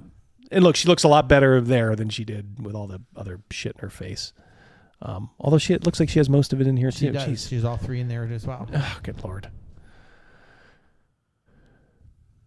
Yeah, Asterion. It's got to be some kind of weird power thing for her. Yeah. In the same respect, this is a case where, oh yeah, now that's harsh. Let's see a picture of the guy. Yeah, I don't. I mean, maybe she's doing him a favor. Yeah. Well, women like this love weak men that they can kind of take charge of. Yeah, cuck around and do all that stuff with. So it wouldn't surprise me if he's a complete tool. Ramona Flowers energy. She seemed destined for greatness. Ooh, I wouldn't say that, author. A career trajectory that would lead to one's higher office after that. Here at the end, however it works out, see you on OnlyFans. Yeah, exactly. Yeah, that's the great parting line. Yeah.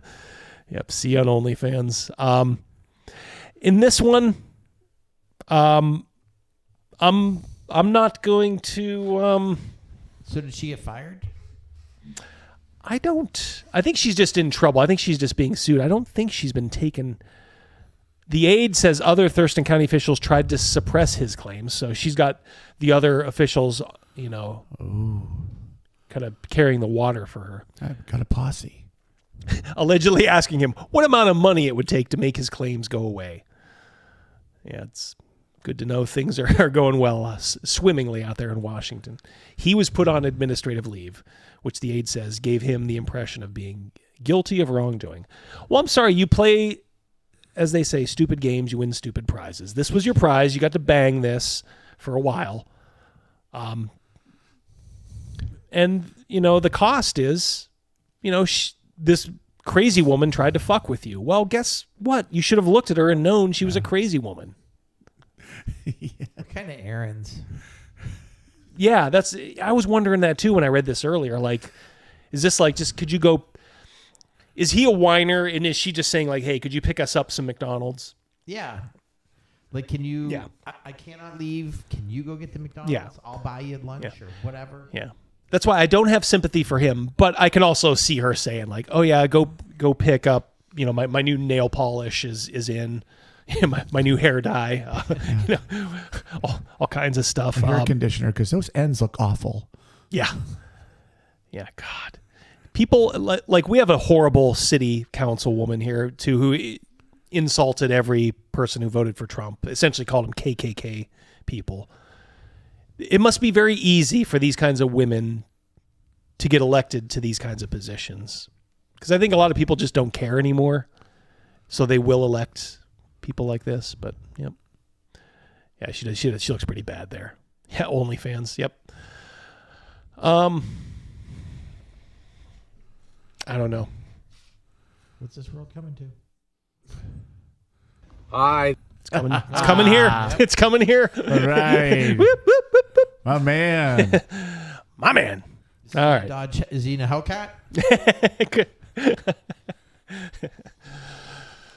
I would pay to see that.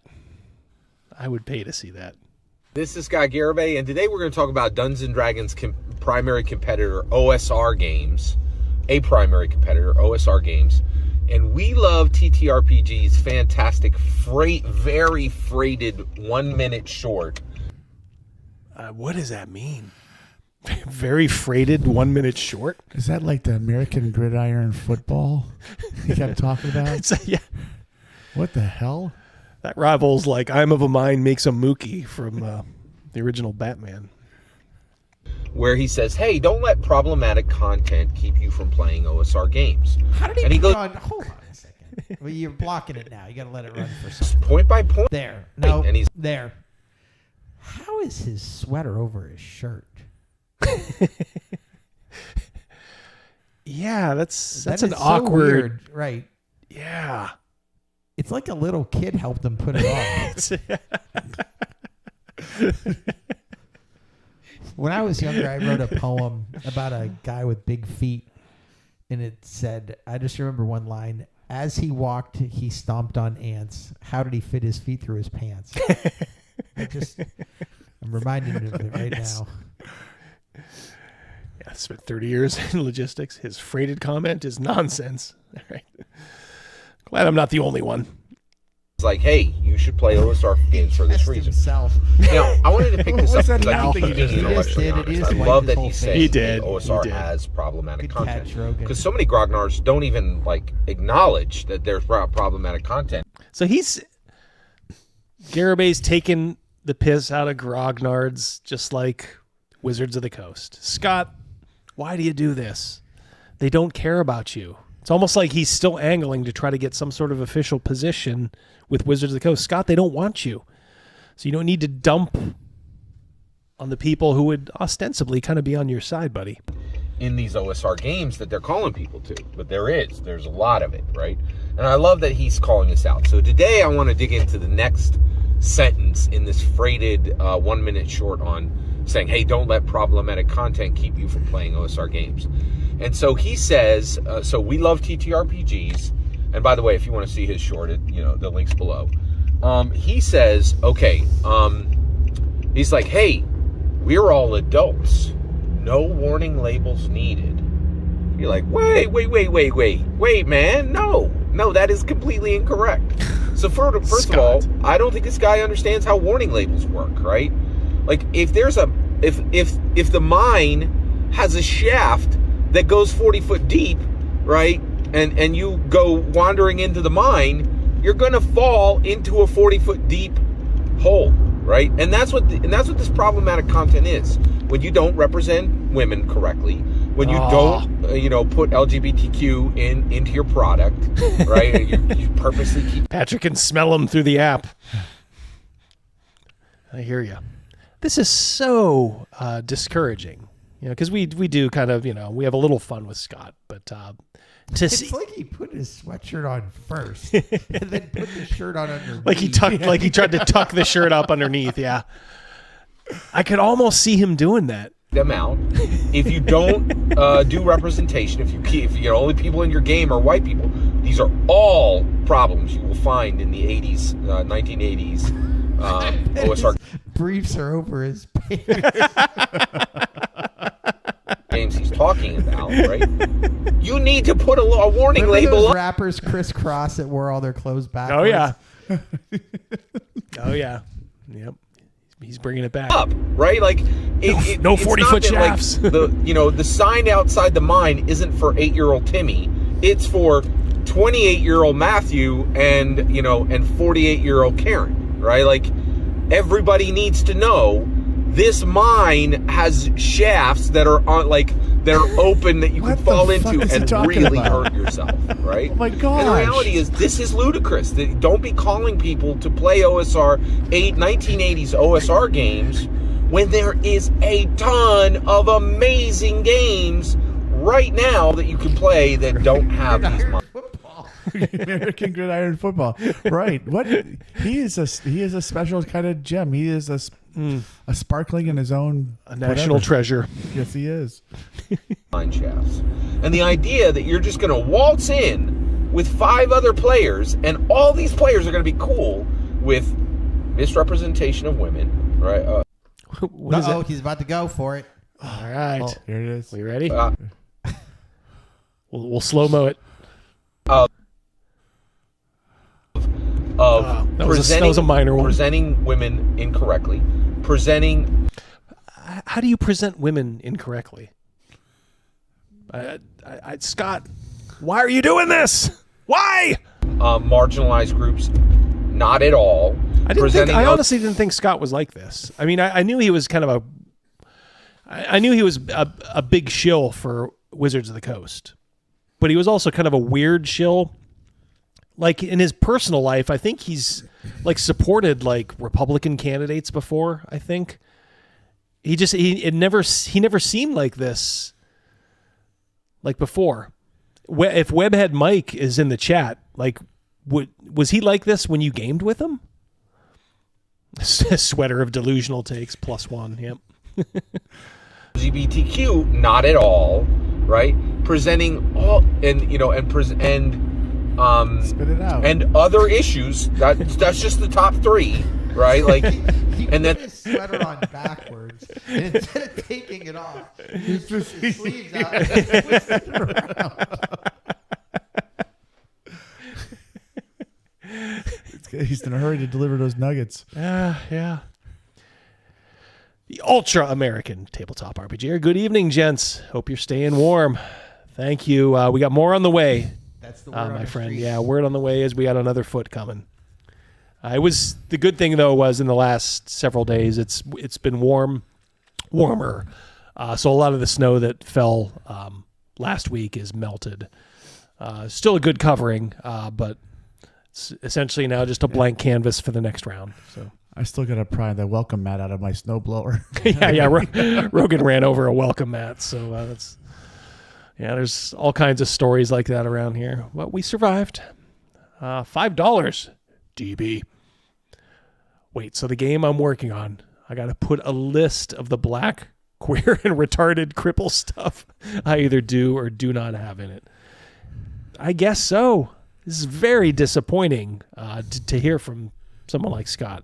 That's all going to work out, and that you're also going to collect this table of non-monster humans is ludicrous. It's ludicrous, right? Exactly, Shark. And what really does shock me is, why is this guy calling people to OSR games, right? Like, why is it important to him that you ignore completely fixed? It's also hard to tell. Is he just doing this to run down a competitor to D&D? Because we know how slavish he is to Wizards of the Coast in the new edition of the game, 5e before that. Is this just another way for him to attack what he sees as the competitor? I believe that's accurate. Mm-hmm. I think it could be too. DB is now a defender. Welcome, my friend. Good, safe versions of tabletop role-playing games so that you can go blow the dust off of the covers of these super problematic 80s games, right? Super problematic. Come on. I don't know why. I know, and this guy protect the brand, as Joe says. Because the vast majority of people who are calling you to these OSR games, they're horrible, prejudiced monsters. Now we're monsters? Holy cow. Scott, you don't mean that. Come on. Come on, throw a psych in there before I start changing my mind about you, brother. Go psych. Come on, do that. We may have to go a little harder in the paint on him. We may have to throw a few elbows here, Crazy Mouse. Right? They're just monster people, and they want to draw you into the dungeon so that you can be corrupt with them, right? That's not the case with this guy. Throw you in the dungeon so you can be, what does that even mean? It reminds me of a certain 80s thing that was going on with, wasn't there a movement there with some Christian people? Yeah. Right? He has a genuine love of these old tabletop role-playing games, but I cannot tell you for the life of me what it is. And I will tell you right now, he's completely wrong. The dangers that surround these OSR games is way too, your time is valuable, right? And you should go play tabletop role-playing games that have fixed this in this large number of hyper dangerous issues, right? And the idea that, not representing women correctly, keeping LGBTQ completely out of the product, keeping marginalized groups out of the product, and 5 other problems I didn't even list is nothing, and that you don't even need warning labels is ludicrous. This is a very well-meaning gentleman who is just flat out wrong, right? And I'm here calling out, you definitely need to be very careful about this. And I don't think this gentleman... He does sound like an 80s... He does. Like Satanic Panic guy, doesn't he? Yeah, he does. The more I'm listening to him, because it's dangerous. Speaking of danger... keeps jumping on me. I see that. Stranger danger. Magnificent Devil, hyper dangerous. You can stop. I'm already sold. Yep. Yeah. Wish we knew. No one of consequence. He's joined with the. In a way, it's sort of, you can kind of see where, the Satanic Panic and this whole kind of woke thing are kind of in many ways similar. They are a religion. Like both of them are religion They based. essentially are, yes.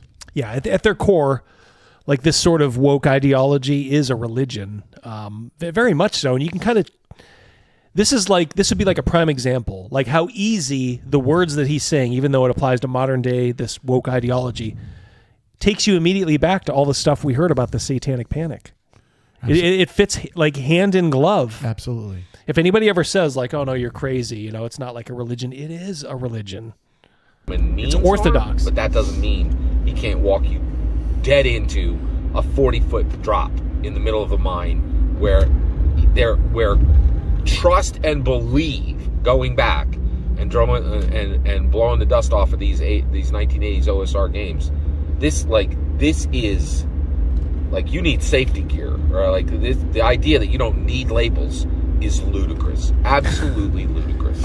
I just learned that word. Yeah, because I don't think he actually knows what it means. I don't know if he said it before. Yeah, it does have that ring to it.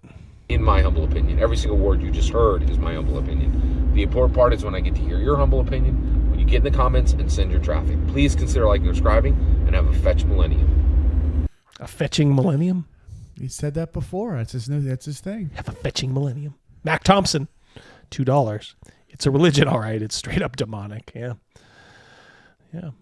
Trying to run us off a cliff with it. Thank you, Mac. Or down a shaft. Or down a shaft. Yep. Patrick, $10. It's official. J. Scott Garibay is the leftist Alex Jones of TTRPGs, minus the charisma, intellect, likability, or ability to eventually be correct in his insane ramblings. Yes. Yeah, I've been getting a kick out of listening to old Alex lately. He's the fish people. Oh, that dude is vindicated on a lot of stuff. Like, he's very entertaining, for sure. Yeah, this is very disappointing. Extremely disappointing to hear Scott go off on this kind of stuff. Let's keep it rolling. Keep it rolling. Uh-oh. There he is. I decided to put a little bit of Condor spice into this EFAP. It's nice to have people that follow you and support you, wanting to stick up for you if they see something, that is happening that is wrong. So he's talking about his legions of fans, the ones that put 20 views on his videos. I checked. His videos are still just drawing flies. The only way he gets any traction is if he mentions like the OSR. And by traction, I mean like 50 views, which is, look, he's been around for a while. That's horrible. Like, if you're just starting out, I understand there's a point where like, holy shit, I got 50 views. That's great. He's been doing this for years and years and years. And he is struggling sometimes to get into double digits as far as views. There are some on his, it'll stay at like 7 views for like a day. And 4 of them is when he goes back and checks. Yeah. Kobanizer, his name's, what is his name? Steven. No, what's the name of this guy's channel? That's another thing too. He changed Great advice. Yeah, he changed it. Started as Steven. Well, it was Condor DM, and then it was Steven, and then it was something else. The artist formerly known as the artist formerly known as Condor. Yeah. He keeps like tweaking it a little bit. Now it's Condor. Or, Conbor. Ew, give yourself a rim shot there. There you go. On guard. There you go. So we're all waiting for it. We knew it was coming. All right, so his peeps are looking out for him. Remember when him and his little butt boy came into the chat? This all you got? This all you got, Double D? I have some people that follow me that will see numerous old school tabletop role-playing game community members coming after me, and they see that group as a bunch of bullies going after one person, an individual. Oh no. Let me set the table for people that don't know. This is a guy I had never heard of until people said like, yeah, Condor DM just did a video on you. I'm like, what? Who's Condor? So out of the blue, that's what this guy does. He will attack.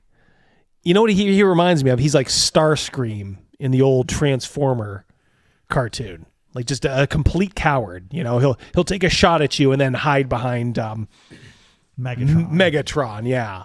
Like, I didn't mean it. I'm so sorry. Oh, why does the weight of the world come on me? Oh my God.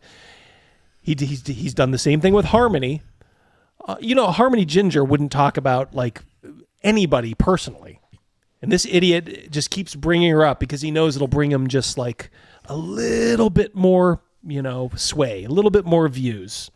Not much, but when you're at the level he's at, like if you can get 10, 20 more views because you mentioned someone like Harmony, he'll do it. Now he's just going after everybody in the old school gaming community. I wonder if Double D's on his hit list. Let's continue and find out. And that would be right. They are attempting to bully me. I mean, look, it's nice to have people that follow you and support you see that clearly happening and go, that's wrong, and they want to speak up about it.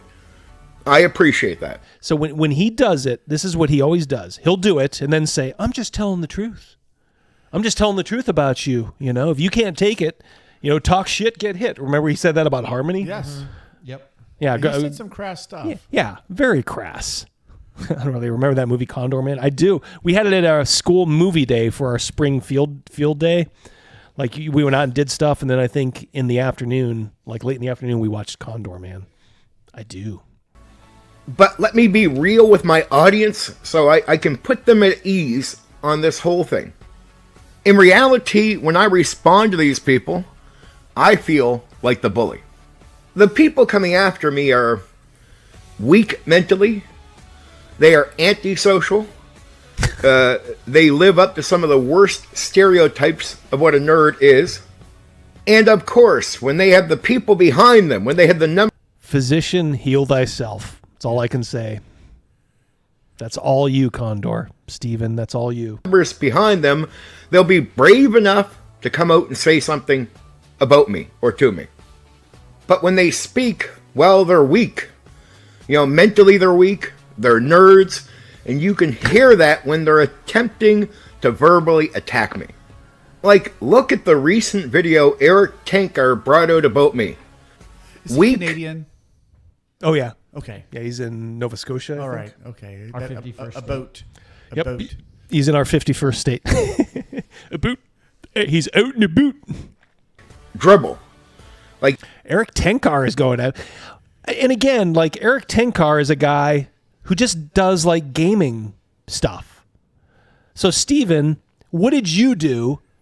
Because it had to be you. What did you do to make Eric Tankar go after you? Don't sit there and go, I was just minding my own business. I don't know what happened.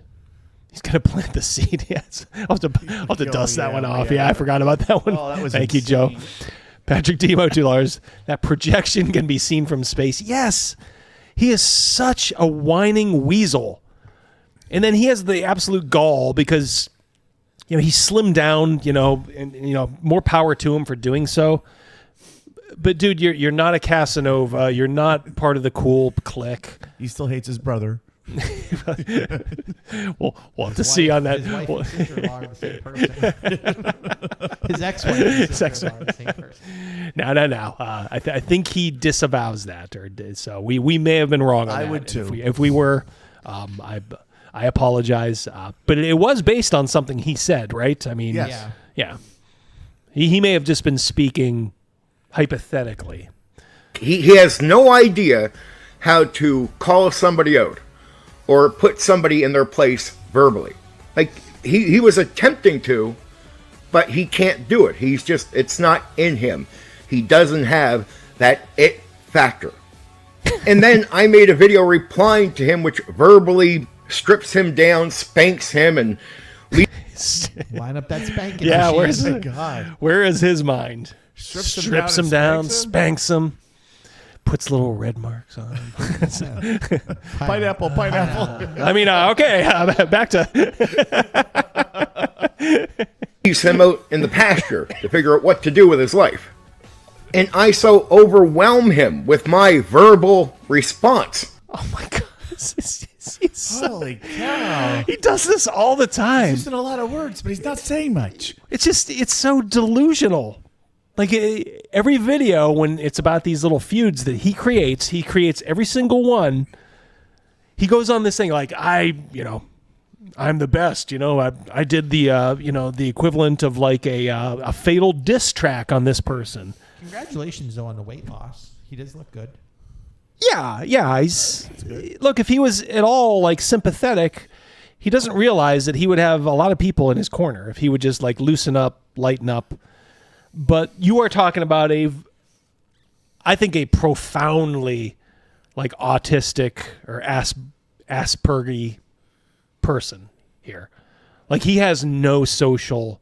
He said before, I have nobody in my life right now, which is sad. It's like you don't want to see anybody like that. You know what that is, though? That's a decision. Yeah. At a certain point, it's like, yeah, you're autistic, but you're also an asshole. Right. You don't have to be an asshole while you're autistic. So some people will see through the autism and be like, all right, come here, let's break through that a little bit. Right. But when you're autistic like him, and you're just mean, like he's like a mean guy. At least he comes across that way. You never know if this is all performative. Lighten up, Francis. Yeah, it's a good pull. Hey, Francis, again, I'll kill you. And you homos touch me. The game is over. He's not going to say anything more. Trust me. Like he's already declaring like Eric Tenkar dead. Like he's been counted out dead. Trust me, he ain't getting up. I spanked him. He gets it. He can't compete with me on that level, and he's not going to try. I mean, look at people like the OGGM. There's a guy that lies about me constantly, but he's such a coward now that he'll misrepresent my ideas. But OGGM is like the most innocuous person. Like I think he stopped following me just because he saw how spicy, I was with some of my political. He just doesn't want.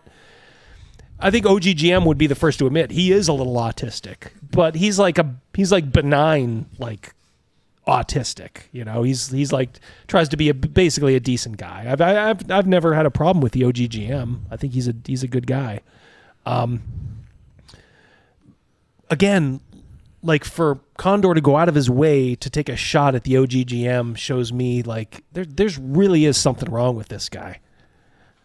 He is a sick puppy. Not even mention my name. Nobody. None of them. Maybe he's want not talking to really about tango. you, Steven. They just don't. These are weak nerds, and when they try to be verbally aggressive, it just doesn't. It's not who they are. But it is who I am. I can be very verbally aggressive and over the top. So when I respond to them, I feel like I'm bullying them, even though I'm not the one coming after them in numbers. It's just me as an individual defending myself from verbal attacks from a group of very weak people. Now, their verbal attacks are weak, but where they're strong is in spreading lies and character assassination in that way. They spread lies about you, and they're really good at it because they have the numbers to push out a lie and make it seem credible. If you have a bunch of people behind you on that lie, well, that lie must be true. But outside of their lies and character assassination in that way, verbally, they're weak fucking people. Like, look at people like Diversity and Dragons who spread a major lie about me on their stream. I guess that's what I've been told. You were here for it, weren't you? There I am. I got mentioned. I made it top of the world, Ma. I made it into a Condor video. I've known you for quite a while, Double D. I'm proud of that. Mm-hmm. I know good things about you. I don't know a lot of bad things. One thing I do know about you is you're not big on lying. No. And look, we may have gotten it wrong. I think he's talking about that whole thing, but we were going based off of something you kind of muttered under your breath, and we were having a laugh about it. So if that's not true, our apologies, Stephen. Okay? But in the same respect, you were the one who said it, even if maybe there was a miscommunication there. Does Condor have a crush on Tenkar? All the spanking. Yeah, that was a little weird. I don't know. He's made his history of going after people then crying the victim. He has. Yeah. Again, you've mentioned Harmony. Several times he's gone after Harmony. Yeah. I mean, he said that one video we watched was just awful. It was awful. And, But you know, he's gone over here after her recently Right. too. I picked up one. Here's the thing: if I can just pick one of your videos at random and then I stumbled into him talking about Harmony, there's probably more there. So I did let her know. I'm like, hey, I'm like, just for your benefit, in case you wanted to farm it for content, old Condor is after you again. She was just kind of proverbially like rolled her eyes and said, oh yeah, him, because she's such a sweetheart that she doesn't really want to get kind of wrapped up too much into it. But I don't have a problem with spanking. That's right, yeah. Strip him down, Yeah. him, and put him in the yard. Well, they went on and made streams where it was focused on me. Like this. All weak words, weak talk. But what are you doing, Steven? Right. You're making a video where you're talking about us. This is what we do as YouTubers. We talk about each other. We farm each other for content. We talk shit. And we're not out generally to hurt each other. Like, I don't want to see you hurt. No. Nobody wants to see you hurt or, We were actually worried about your well-being at one point. Yeah. Yeah, like actually, yeah, you never talk about that. Where we were actually like, I hope this guy's okay. I don't want to see anything bad happen to him. And I still don't want to see anything bad happen to you. But in the same respect, you have one of these personalities, and I don't think you can change it. You're got to be close to 50, based on what I've kind of pieced together before. And leopard don't change its spots by this age. So you have the personality that just grates on people, and that's why you have a hard time keeping people in your life. That I do know. I don't need to hear anything more. You're the kind of person that just drives people away. Like nobody wants to be around you because you're either too fucking judgmental, you're a know-it-all. Basically, you can hide a little bit of who you are in your videos, but generally it's just kind of an amped up version of you. He creates his own outrage. Yes. Yeah. But he loves, that's your fatal flaw, is that you love being the victim. Steven, you love being the victim. And instead of just, I'd hoped to, going through these life changes, where I know you unfortunately you got divorced, but you also used it as a chance to get your ass back into shape. And like we've said, more power to you. Amen. But you didn't change your personality one bit. It's still poor me. Why does everybody hate me? Without looking back at your own behavior, where you just out of the blue take shots at people. You did the same thing with DM James. You've done it with me. You did it with Harmony. You've done it. Eric Tenkar. Like Eric Tenkar is like Tenkar's Tavern. Like he talks about like gaming news and stuff like that. OGGM talks about gaming news and stuff like that. Strip him down. Strip him down, spank him, take pictures. Oh, I'm sorry. Yeah. I come back and reply with a 5-minute video where I crucify them verbally, or crucify that person verbally. It's delusional. And then we get down to a guy named Ryan, right? Many of you will not know Ryan. I'm not even going to mention his last name. Who's Ryan? But yeah, there's another guy. I mean, he has memes and he trolls like it's 2014, right? He's a nerd. I don't know. What that means. What's trolling like it's 2014? What happened in 2014? Guys, look it up. What happened in 2014? Yeah, somebody referenced that. It's like memeing like it's 20. Is that when memes were created? I don't know. I mean, you could have said 2016, because that's like when Trump started, and that's like when it kicked into high gear. But 2014. He's not good at insulting people or verbally going. Oh, that's Ryan David. Okay, Nerd Cognito. Oh, yeah, that's right. Yeah. Ryan. Yeah, that's right. Because I've seen on Twitter, Ryan will occasionally take a shot at Condor. Strip him down. Ryan, if you're out there, just drop your drawers. I was gonna say, just wear sweatpants or pajama bottoms. They're coming down. Yeah, go commando. After people, I do a 5-minute video on him, and that's it. He's done. I mean, he keep going on, but it's just.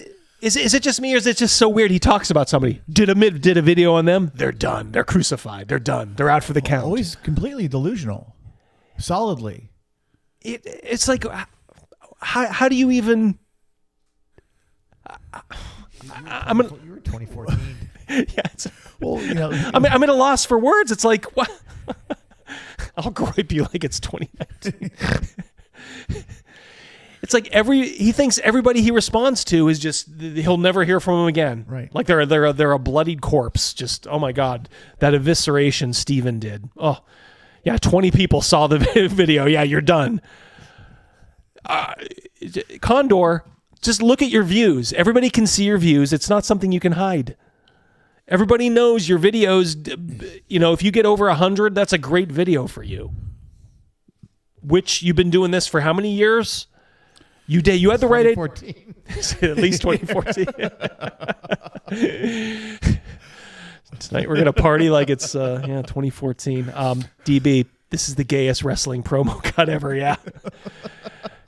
Yeah. This is like the what was that one character that everybody hated, the Red Rooster or something? Yeah.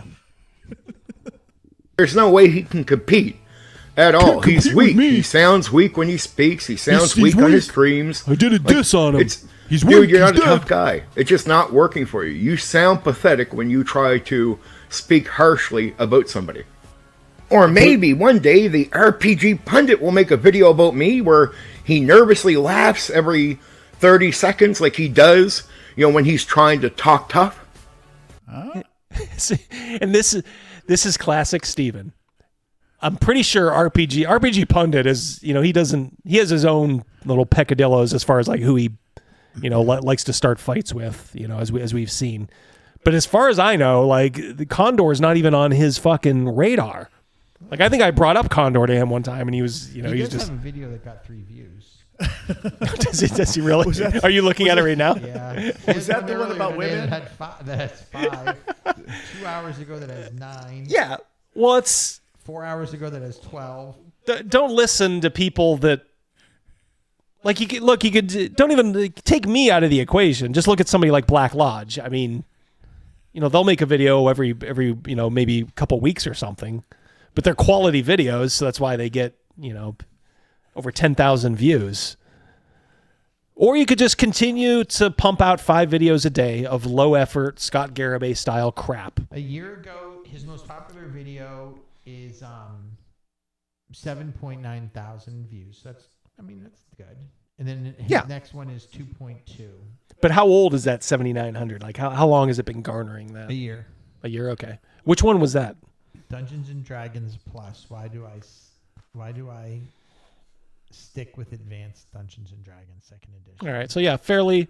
It doesn't have anything to do with all this stuff. He has 967 subscribers.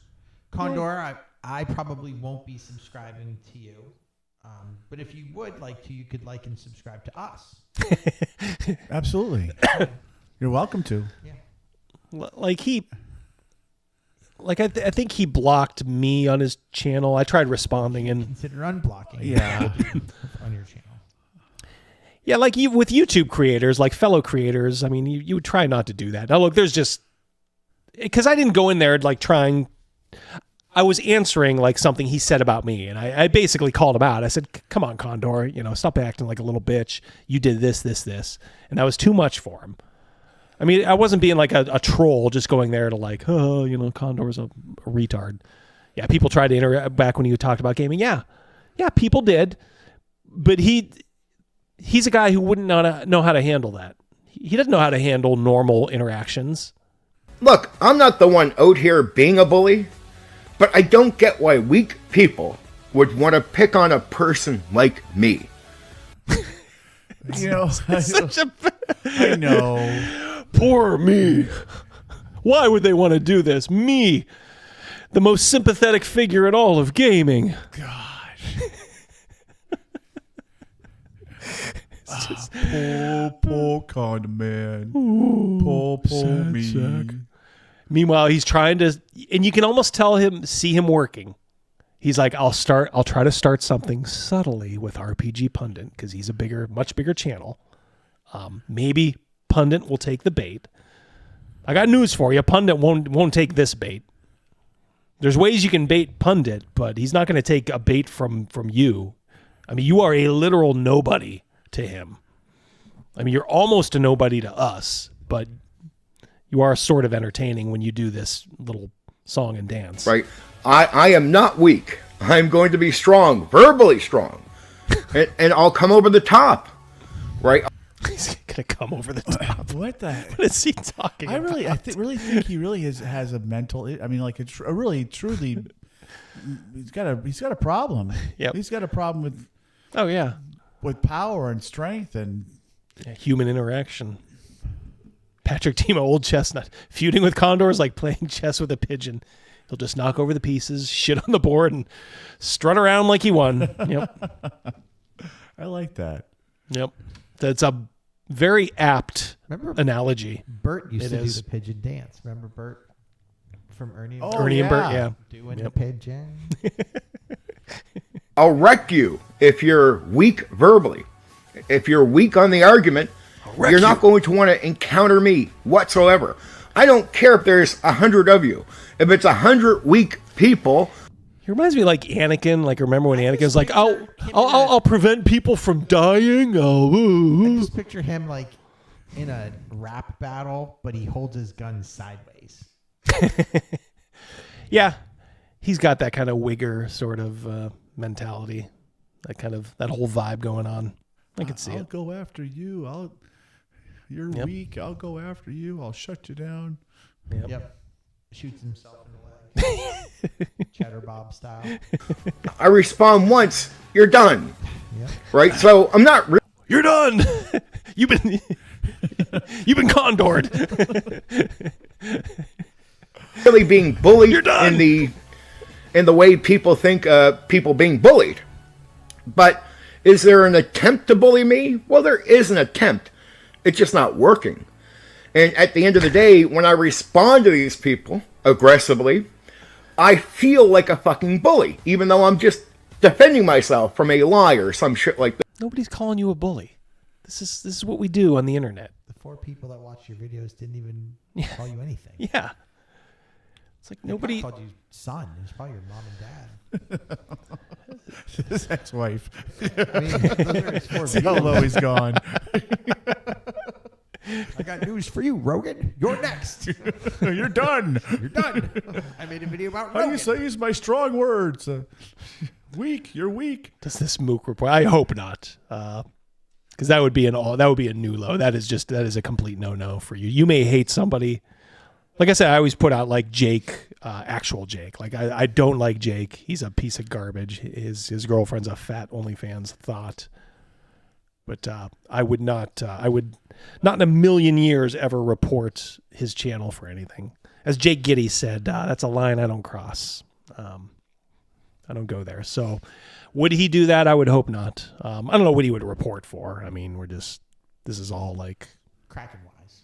Yeah, we're all just cracking wise. This is, trust me, Steven, the bar for enhancing your content is very low. I think we are super enhancing it. Just promoted his channel. Yeah. Go, you know what? Get him over 1,000. There you go. You can thank me later, Steven. Yes. I mean, come on. It's the game is growing old, and I would tell people in the old school part of the tabletop role-playing game community, either get good at this or just shut the fuck up about Condor, right? All right, for now, take care. There it is. For now, take care. I feel bad saying something bad now. I think he needs help. Wait, someone combined Garibay, Condor, and Perkins' recent idiocy and made a stream for it. I'm in. Yes, Bruce Lombardo. Welcome home. The home you never knew you'd needed. Yeah, he looks like he needs a bar of soap. Yeah, he looks dirty. It's a weird thing, James, because I know he's taking shots at you too. When he looked like hammered shit, he put himself all over like every video. And then like when he started to clean himself up and get back into shape and is, probably, at least human looking now, he won't go on camera. Well, you're going to, unless you got A1 content, if you don't go on camera, you're going to suffer. It's just the way things are. People interact more when they see a face and they can put a face to the voice. But he doesn't want success. He wants to be a victim perpetually. Bruce Lombardo, again. I am good at this. I have campaigns on my channel that run for over 4 years. Yes, Dick's Division. Yep. I think I know that channel. Yeah. Put the name of the channel in the chat. I don't think you can put a link, but put the name. Yeah, exactly, DB, channel name. I wish I had a 20 sub channel so we could verbally breakdance fight. Ray gun. Ray gun up on that shit.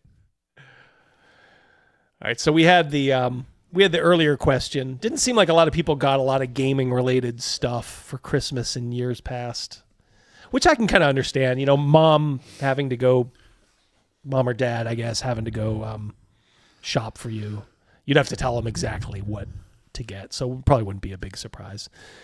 But what's your favorite Christmas special, huh? Not movie. Don't tell me It's a Wonderful Life. Maybe we'll do that next week. What's your favorite Christmas special? Ear trumpet. This is Mercurius. Imagine Condor DM as a VTuber. Oof. No, thank you.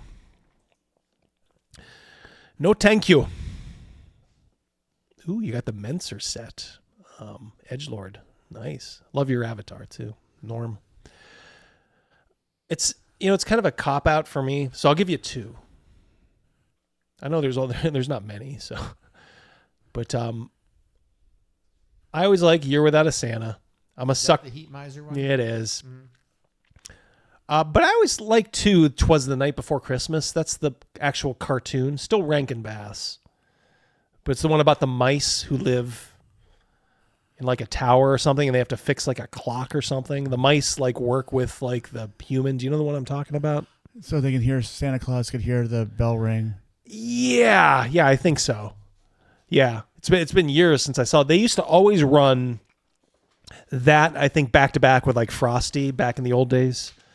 It would be like Frosty at 9 o'clock or 8 o'clock, and then at like 8:30 it would be like 'Twas the Night Before Christmas. It's a good little cartoon. We got Rudolph, Charlie Brown. Yep. No. I was gonna say Charlie Brown. Ricky Tikki Tavi. Yep. Nice. I don't know if I've seen Ricky. I've heard Ricky Tikki Tavi. I don't know if I've ever actually watched it. I haven't seen that in years. Yeah. A lot of Charlie Brown. Yeah, Charlie Brown is really solid too, because it's the closest to being like religious, like it should be. We know someone who looks like Charlie Brown. It would be Double D's brother-in-law. Yes, he does. Yeah, he does. He actually dressed up as for Halloween one year. He put a ghost thing over his head. So he dressed up as Charlie Brown. A consummate nerd, A Christmas Story. Say that for next week. Yeah. And we're talking about just the specials here. The TV shows. Like the Rankin Bass. I would see even like they had one like for like the Little Drummer Boy. Like that's my favorite Christmas song. That's my favorite Christmas song. That's a good one too. They made, like, people don't realize they made like those, like there's an Easter like stop motion animation like special. Oh yeah. There's like the Baby New Year one. That it was always a bit of a disappointment. Like you still had sort of the Christmas spirit, but Christmas was already a week in the rearview mirror. And then it's like, I think this is a movie too, correct, Double D? No. And you know what? I almost regret not saying that, because that's one we watch every year, Bruce, is Emmett Otter. And I've introduced my kids to it and they love it. It's almost in a class by itself. That's Jim Henson Muppets. Jim Henson in his prime. If you have not seen Emmett Otter's Jug Band Christmas, it's a really, really good, and kind of like it doesn't have an explicitly like religious message, you know, kind of like the Charlie Brown does. It does have a very like spiritual, more of a spiritual message, you know, to it. So it's a fantastic special. The Star Wars Holiday Special. I wonder if we could get around like watching the Star Wars Holiday, maybe like next week.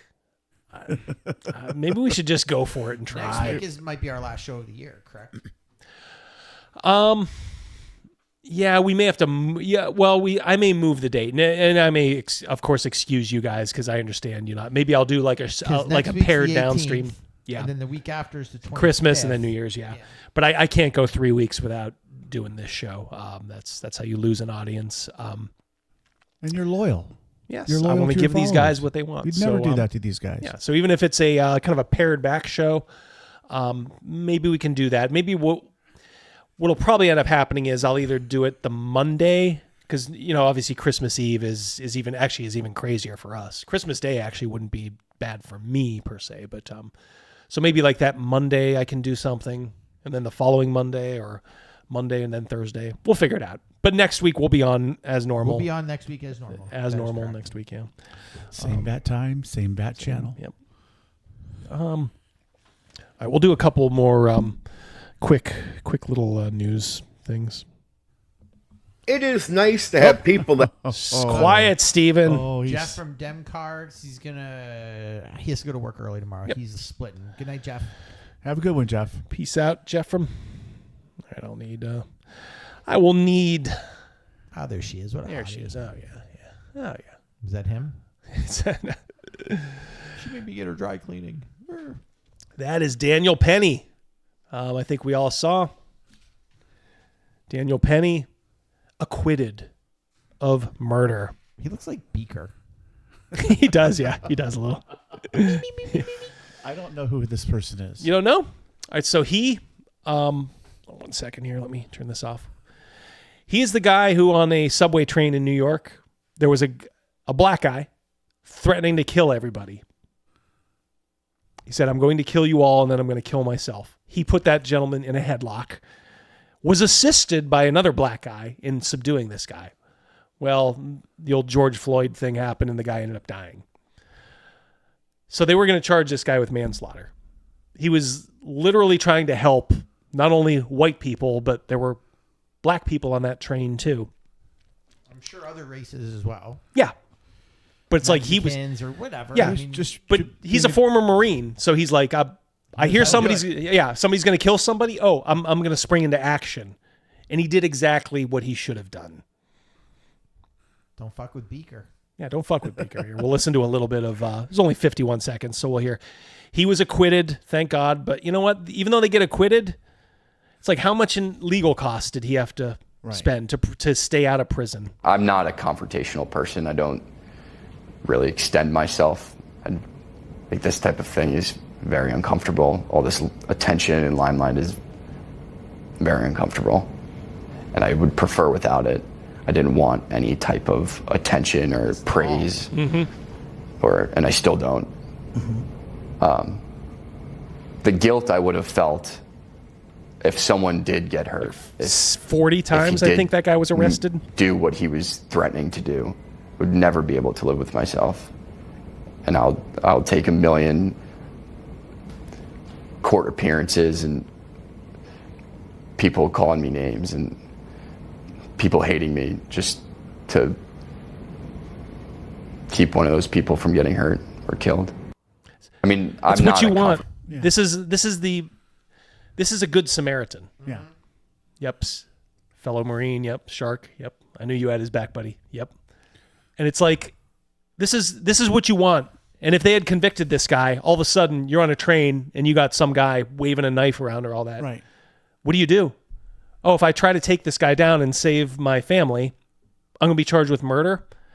So fuck New York, man. All this shit happens in New York. They got a fucking horrible legal system there. This guy's the kind of guy you want as your neighbor. I mean, he's talking. He's extremely humble, but he's also saying, "I would do it again." Yeah, that's what you want. Like, yeah, I have no regrets. It's like, sorry, the dude died, but you know what? Don't fucking threaten to kill everybody on the train and then kill yourself. All right, so here's one. So here we go. This'll it's our favorite dog breed. Do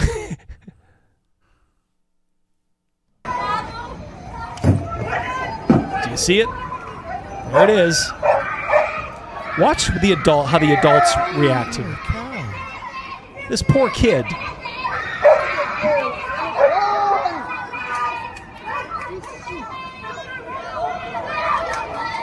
Oh my goodness.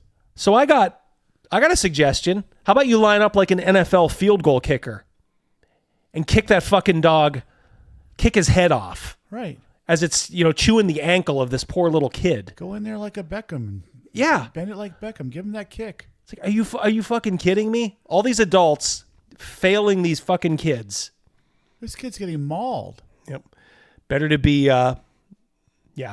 tried by 12 than carried by 8. Yes, the old yep. Amen.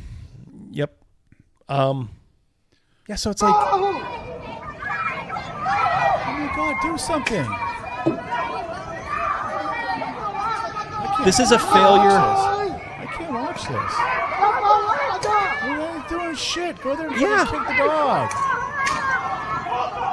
This is cowardice, okay? So this is where you would want a Daniel Penny. You don't have a Daniel Penny. These are all horrible, cowardly, like these are the people that would be marching with like Black Lives Matter. I don't want to hurt the little doggy.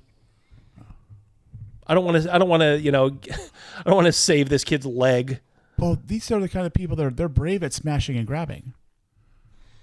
Yeah, they're clapping at the dog. Yeah, exactly. Yes, smash and grab. Yep. Can't watch this. Yep. I'll stop it there.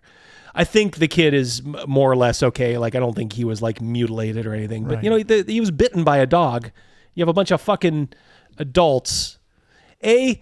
What are your fucking pit bulls doing at a playground? And don't sit there and tell me, because you always hear this, like, oh, it's not really the breed of the dog. It's more like the owner. It's both. Okay, you got a breed that's explicitly made for fighting. And I'm not saying like, they should be, exterminated, but they should be nowhere around, strange kids, strangers, to them. But good Lord, this is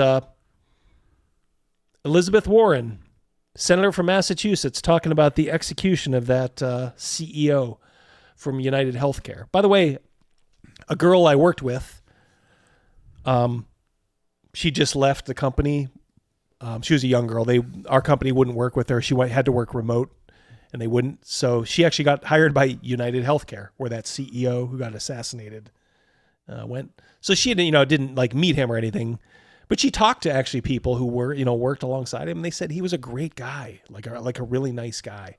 But you have this weird thing going on, and it's mostly on the left, where people are celebrating the assassination of this guy, and it's sickening.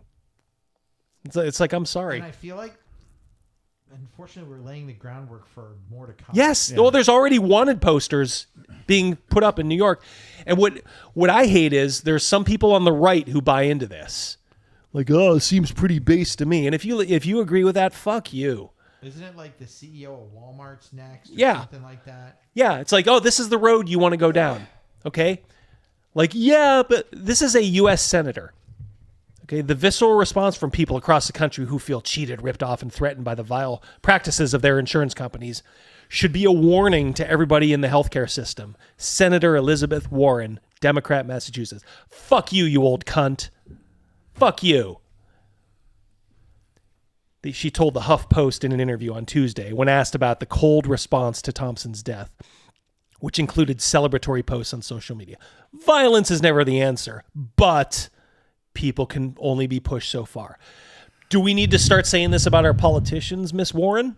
I mean, if people feel like they're being pushed too far, how far do you want this to go is what I'm asking. Because there's psychos out there who don't know the difference between reality and, you know. So, like, where does this draw the line? I didn't like what I was served at a restaurant, so I'm just going to shoot the chef. Yep. What's next? What road are we going down here? Right. Yeah, and she took money from United Healthcare. Yeah, that's not surprising at all. So it's like, I'm sorry. Oh yeah, and people are calling the McDonald's worker that turned him in. What I love too is people talking about how like what a cool guy Luigi Mangione was, and he was apparently shaking like a little bitch because he realized, like, I just threw my life away. I ruined a whole family's lives, and I ruined my own. But the internet is full of people with hot takes There's our boys. Gavin. Yep. This is funny. So here's this. Apparently somebody wanted to return a car. Man tries returning a car to dealership by smashing through the front door. The car was having mechanical issues. All right.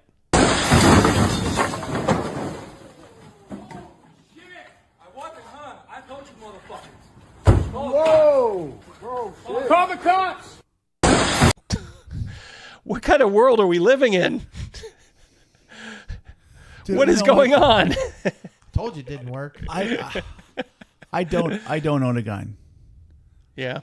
I'm buying it. You should. I was going to say you should do it while you can. I've been wanting to buy a gun for quite a while. Times are changing for me, so the world's going to shit. Yeah. Badger says it must have been the brakes. Always love seeing these. Defund the police activist goes viral after begging for help when everything she owned was stolen in San Francisco. The cops didn't do shit. Oh, I'm sorry, honey. These people only have what they've stole, Yeah. right? Essentially. Yep. Because we're doing the lightning round here, we're just going to go back to the Jordan Neely. This is the subway case, Daniel Penny. This is what listen to the eloquent terms she's talking about this guy. This guy was arrested over 40 times, I believe. One of them was punching like a 60-year-old woman in the face. Never spent much time in jail at all. But listen how this retard talks about poor Jordan Neely, who threatened verbally to kill everybody in that subway car and then kill himself. Yet another white man has gotten off scot-free after killing a black man, and yet another politician claims that we need better mental health care, yet they conduct sweeps of homeless encampments and do nothing to provide housing, to provide health care, healthy food, clean water, basic things that people need to live a healthy life. It's no recognition at all that these people are severely mentally ill, right, and should be off the fucking streets, right. But they don't want to get doctors involved because to them they're such baby-brained idiots. They think it's just like, oh, well, they don't have a roof over their heads. They'll be fine when you put them under a roof. It's like, no, dummy. They'll burn the fucking They'll burn the fucking place down and then be back on the street like 2 days later. There are so many programs out there to help people that are homeless and in all sorts of destitute situations. There are these people aren't looking for that. No, they want a handout. No, listen to Dr. Drew on this. Dr. Drew has been saying for years, like, this is a medical issue. Like, you have to get doctors involved here. But politicians don't want that. No. Because when doctors are involved, they're kind of cut out. So a politician can say, like, oh, we started a program where we gave every one of these, like, a tiny house. And it's like they'll ruin them in, like, a week. And then they'll just be back out on the streets getting drugs because... I mean, they're mentally ill. They're drug abusers. Oh. We'll tear them down. Just throw it in the burn barrel. Just to keep warm. Yeah. Some of them, they would. Jordan Neely was a beautiful human being. He was. All right, so this is a guy who punched a 60-year-old woman in the face and broke her orbital bone. That's the beautiful human being. That angers me tremendously. Yeah. Again, the same guy who threatened to kill everybody on a fucking subway car. He was an artist. He was a dancer who suffered from an artist and a dancer from a traumatic past, and now he is dead. And Daniel Penny, who at the time was a 24-year-old Marine vet who knew how dangerous a chokehold could be, killed him. Jordan didn't hurt anyone before Daniel Penny choked him to death. Again, just look it up. He was very violent, but because New York is that a picture of him right there? Yeah. I'm sure it's like, from, when he was like 20 years. So it's probably like a 25-year-old photo or something. Death.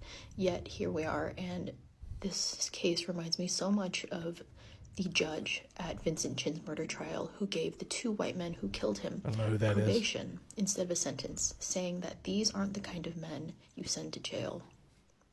What kind of men are you supposed to send to jail? People like Jordan Neely. And if he was in jail, maybe getting some mental health care, maybe he'd still be alive today. So you can thank the system for that one. Oh, and there's our assassin. Yeah, everybody was saying like, this guy seems kind of base to me, man. He went out and did it. That's the killer? Yep. Luigi Mangione. Everyone thought he was so good looking. I guess I don't see it. He's a very slight guy. There's a picture of him. He's a very, very slight man. Like if he weighs like 145 pounds, like dripping wet, I'd be shocked. But he also doesn't have like much fat on him. He had like back surgery too, so apparently he couldn't have sex. He was like bemoaning the fact that he has a picture on his profile of his back surgery. It's the same one I had. L5S1 spinal fusion. Right. I can see the screws. I'm like, oh yeah, I had that. I got news for you, Luigi. I was fucking before, during, and after. Didn't stop me. But I guess he was saying that, like, poor him, he can't have sex back anymore. surgery and it stopped me. Mercurius, my ear trumpet has been struck by lightning. 1 membership. Thank you so much, my friend. Yes. Yeah. And all I can say is, like, yeah, look, whenever you find yourself on the same side of an argument as Taylor Lorenz, take a step back and be like, okay, I need to re-examine this. Because she was another one pretty much just almost celebrating this guy.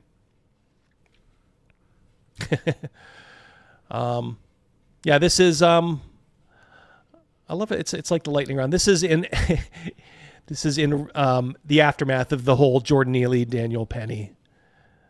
This is what they're gonna do, apparently. Hey, Russ, tonight, goddammit. Y'all make sure y'all get home here fresh. I'm going to fly. Y'all make sure y'all come out tonight. They gonna hear us fucking tonight.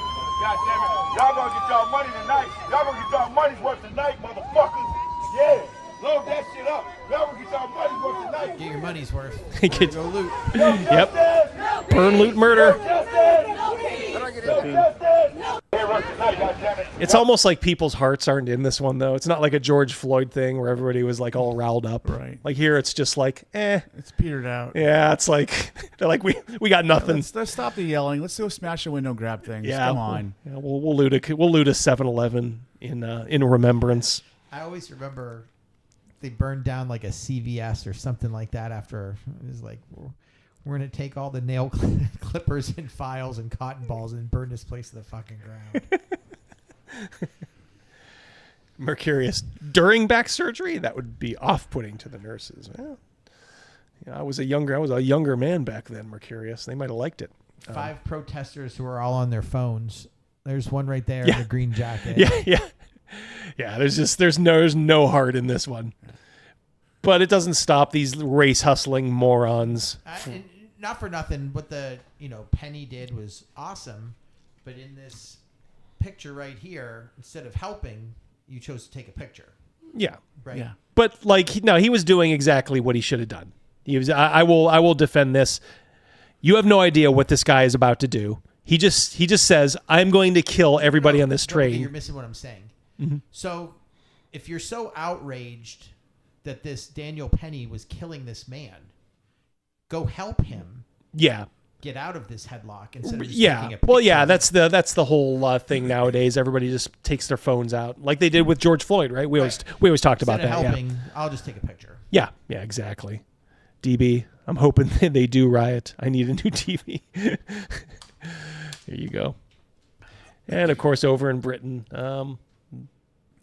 this is what happens when you give up your guns. They did this in Great Britain a while back. This woman was near an abortion clinic. Carried out elsewhere?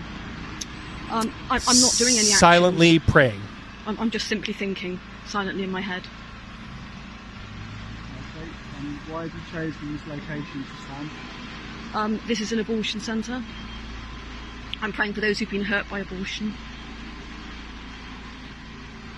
So, what I said before, are you here to pray for the lives of unborn children? Yes. You say yes. I said no. You said no. I'm praying for those who've been hurt by abortion.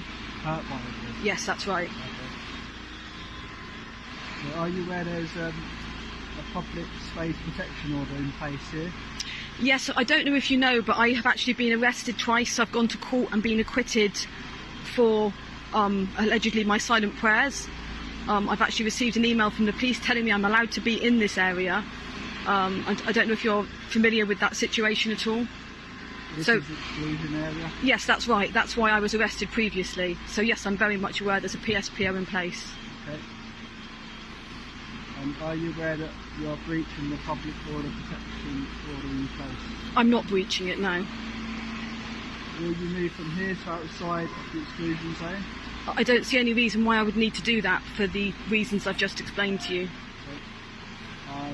So if not, why are you not willing to move outside? It's like he's reading from a card. Yeah. Because of what I've just said, because I don't think I need If to person move is outside here, the exclusion follow zone. this. I've been to court over this.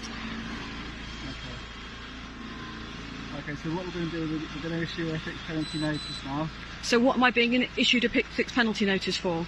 Because I believe, and my colleague believes, that you're here to protest. I've just told you I'm not protesting, I'm simply silently praying. All right, so I'm just trying to buy 2 ice creams. that cop over there. This is scary shit, though. I mean, this is when you don't have the First Amendment. Whenever any politician says we need to reevaluate the First Amendment, go wild on them. Yeah. Because this is the result. They don't have a First Amendment over there. They also don't have, this cop doesn't have the threat of somebody being well-armed, a well-armed militia. You can be arrested over there for standing too close to an abortion clinic and not even saying anything, silently praying. So this is, we talk about like the dystopia. The dystopia is here, and it is very, very frightening. Now, British cops are fucking pussies. That guy's a fucking pussy-ass bitch. And this is why, like, yes, when cops are enforcing good laws, you know, sane laws that we all agree on, they are heroes. Yes, you do, you know, back the blue. When your police start arresting people for silently praying, I got news for you. They're stormtroopers. The thought police. They're the thought police, yeah. So yeah, it's 1984. So yeah, you should be a little bit what's next? Unsettled by this. It's going to turn into a Minority Report kind of situation in the near future. Yeah, very well could be. And yeah, the Second Amendment reinforces all the others. Yes, the Second Amendment is not for hunting. The Second Amendment is not for, it's not even for personal protection. The Second Amendment is there to prevent the government from doing just that to you. When the government gets out of hand, that's why the founders of this country were geniuses. They knew that the people could keep the government in check. And that is all the Second Amendment. That's why, yes, gun violence is terrible, you know, when it happens and innocent people are killed. But there's literally no other choice. In every other place where they've taken the right to bear arms away, this stuff happens. Tyranny. So don't ever support getting the Second Amendment limited, and certainly not the First Amendment. I mean, First Amendment, you're just a moron. We have a number of states in America that's illegal to defend yourself. Yeah, New York, yeah. California, New York. Yep. Yeah, let me how insane it is. That CEO, if he was feeling threatened and wanted to wear body armor, he wouldn't have been able to do that legally in New York City, where he was killed. You're not allowed? Not allowed, no. For real? For real. Even though he might have a reason. Obviously there was a reason. You know, who would think, but all the same, you know. Chat, back me up. I'm almost positive that's the rule. I believe you. Like, yeah, I didn't even know it until this, because I heard somebody say that. I'm like, no, you're kidding. There has to be like Consummate Nerd says yes. The outlawed body armor. Yeah. What? I mean, like, what if I just like to wear it? I'm just afraid Condor Man's going to end me. Yeah, exactly. You know, well, it's like it's not a mystery. It's these places that want to be like, you know, communist Russia. I mean, it's California, New York City. They think the government always knows best and will protect you. Well, the government, maybe that CEO thought the government knew best and was going to protect him. When push came to shove, did the government protect him? No. There was a law against owning a handgun, like that guy shot him with. Right. So now he has one little additional charge on top of his murder charge. That'll show him, right? Yeah. That'll really show That'll him. get thrown out as long as he pleads yeah, guilty. yeah, exactly. Yeah, if he pleads guilty, they'll even just throw that away. Making it a complete joke. Less than 15 years, it's going to be an escape from New York situation. Maybe put a maybe fence there. around it and. The thing is, don't let it happen to your state, though. I'm hoping this election was us planting a flag saying, fuck you, no more of this shit. Go fuck yourself. Stop listening to your wives. Stop listening to your girlfriends. I've told you a million times, women will always seek the protection, but they won't look into it to know that the protection that you get from the government is not only worthless, it's worse than worthless. It ends up being tyrannical. The hand that you hold is the hand that holds you down. Yes. Yeah. Very much so. Very much so. Well said. And you just have to fucking say no, that's not the way things should be. No, we had things figured out for a long time, and then we started listening to crazy people, and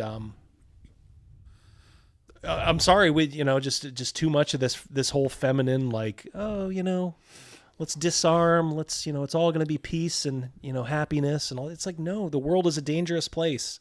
Look at my nose ring. Yeah, look at my oh God. Sorry. It's what kind of a world do you want to live in? Do you want to live in a world where CEOs are just gunned down because you got robbed? You think you're paying too much for your TV. I'm telling you, or your beef. Where does that line stand? Where does it stop? Yeah. I mean, exactly. Street Mage, $1.99. Civilian Market Abrams win. Yeah. Sign me up. Hell, I'll take an old Sherman.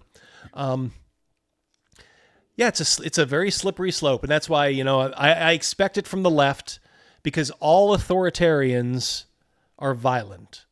They need to be, because eventually people figure out, government isn't the answer.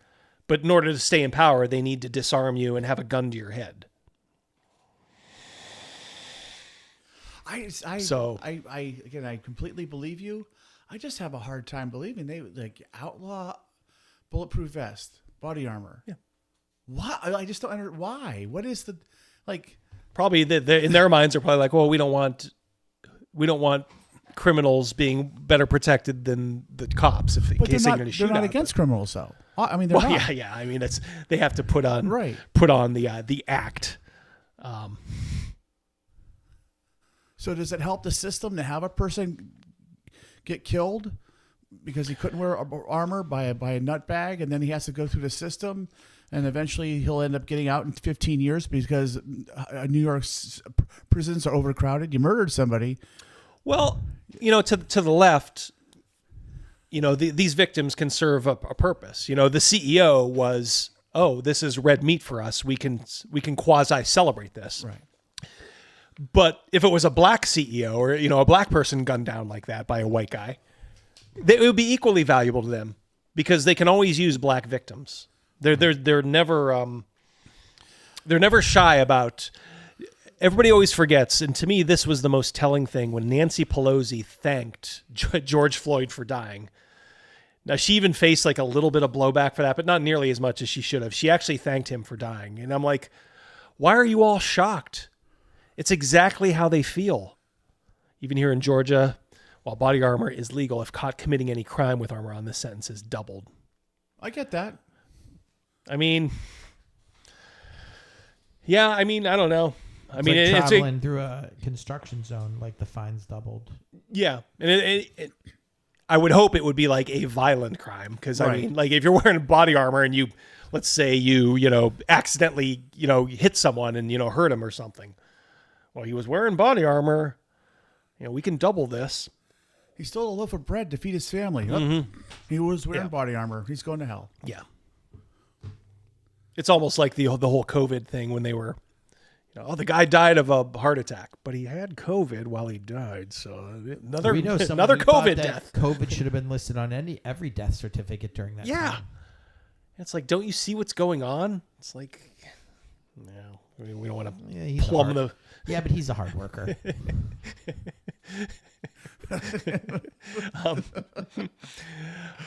Yeah, we don't want to plumb those depths.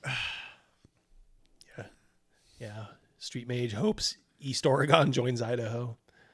Yeah, Shark is up in Idaho. Yeah, we talk about that when we talk on the phone occasionally.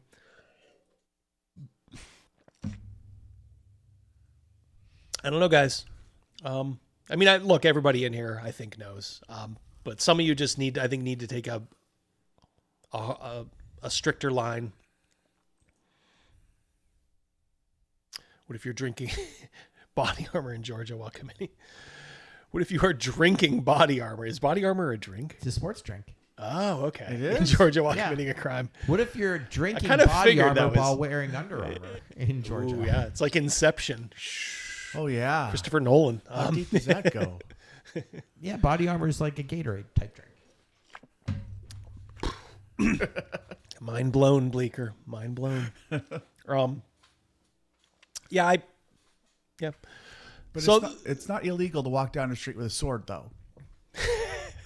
It might not be. I mean, over in Britain, that's all they do. It's like, oh, we have no guns, so now all the immigrants just go around, you know. And to be fair, you know, some of the Brits too, they just go around stabbing each other. It's so much better when you can, you know, I guess only kill 3 people at a time. So I don't know. Put a fence around Britain. Put a fence around New York. Let's throw a big one around California. I don't even know anymore. Yep. You die in a car accident. Oh, they had COVID. We get that sweet COVID money. So let's incentivize it. That's what Patrick said right below that. Yep.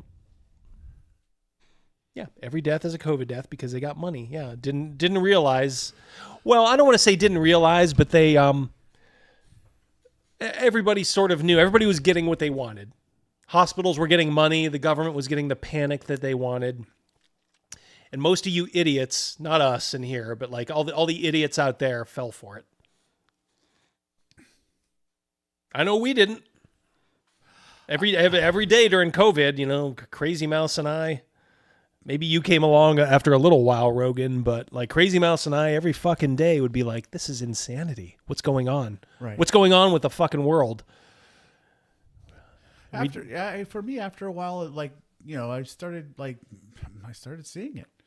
You know, I had my fears and my concerns. A lot of people were that way too. But yeah, after it was an inflection point for a lot of people. Oh, absolutely. The lies that they told. What I found really appalling, and we were talking about money earlier. I have an example of a gentleman I worked with who, a little older than me, decided that he's at risk. Mm-hmm. So he just didn't work. So he got to collect unemployment.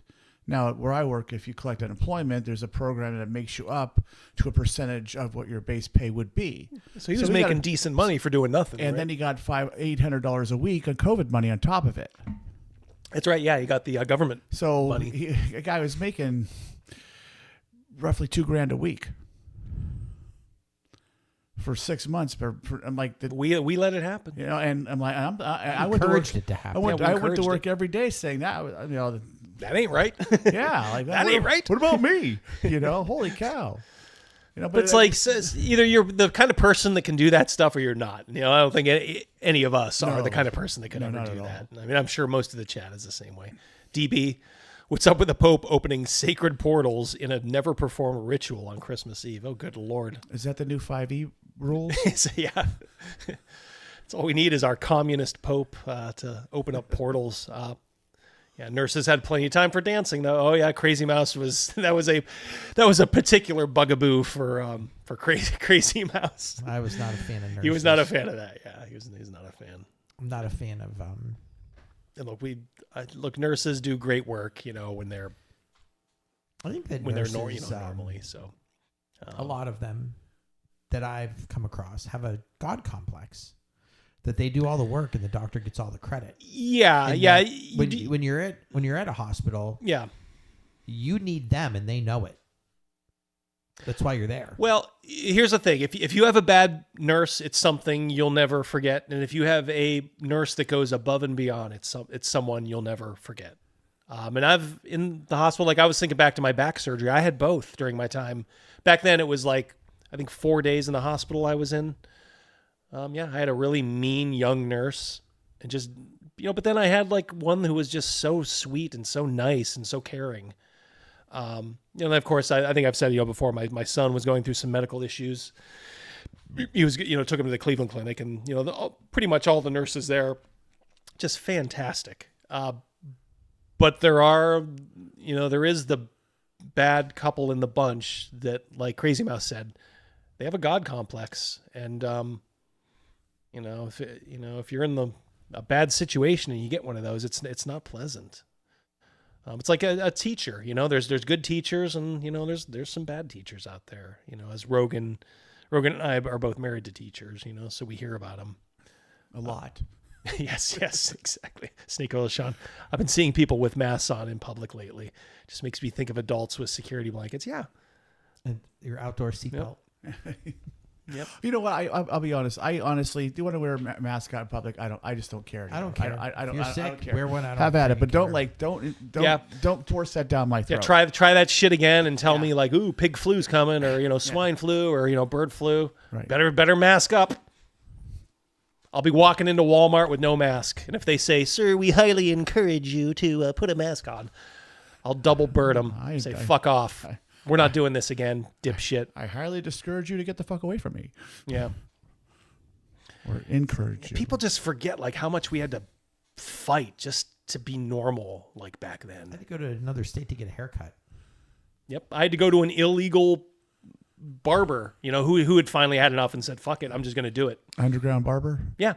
Blatant disregard.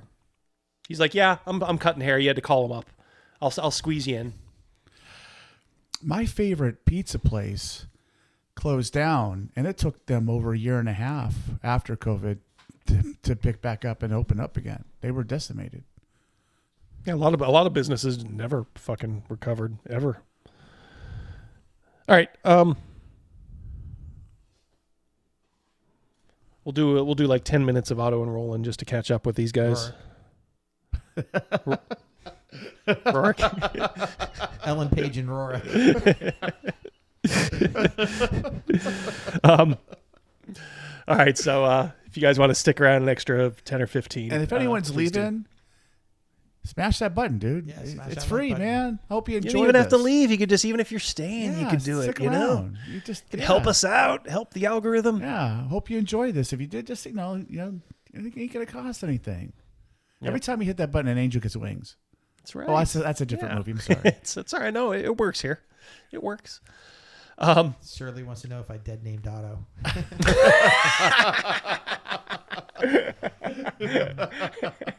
Ellen Page. Shame. All right. Chris has got to go. Have a good night, Chris. Good night, Chris. Chris has no time for O&R. He's a busy guy. All right. Yeah, for those of you that are taking off, thanks. We'll be back same time next week. We'll be back Wednesday. After that, we'll tell you when. Yeah, we'll figure it out, guys. Okay. So peace and love to everybody checking out now. But for those of you that want a little overtime, Otto and Rorik. Well, here we go. Roll for Tracos here for Otto and Roland. All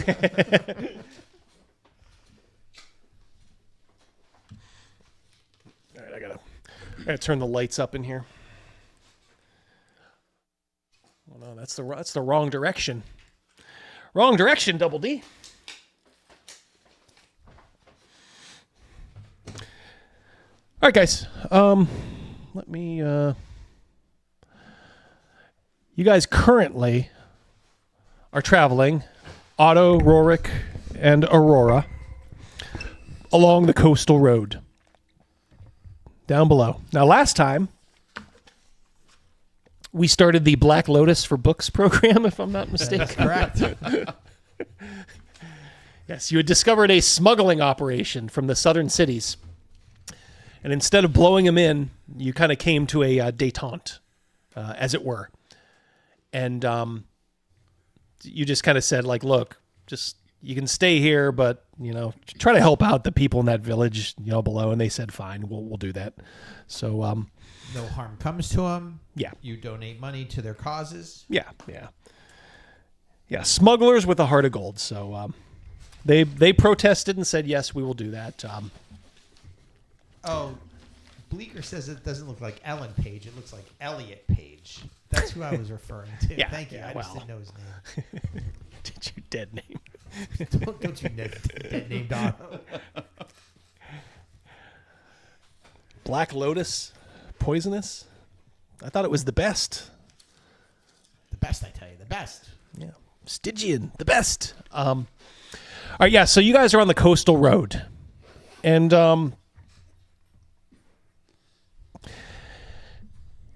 you guys are making your way.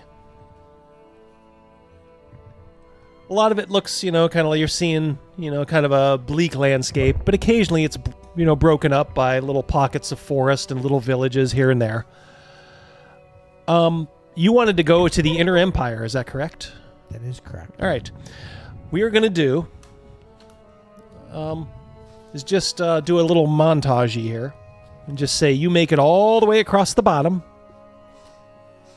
In fact, here I will need control here for a moment. Where is that you are here thing? There we go.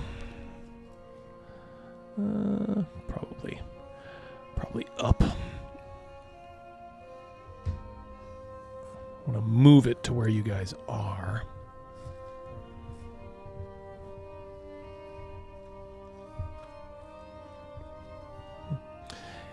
You travel. There we go. Oh, there we go. Ta-da. All right. So you're going along the road, the coastal road. You see the Great Forest. You go across at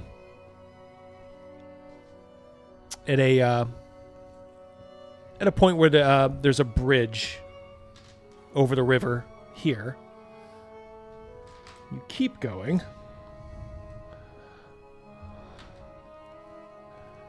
Here you go.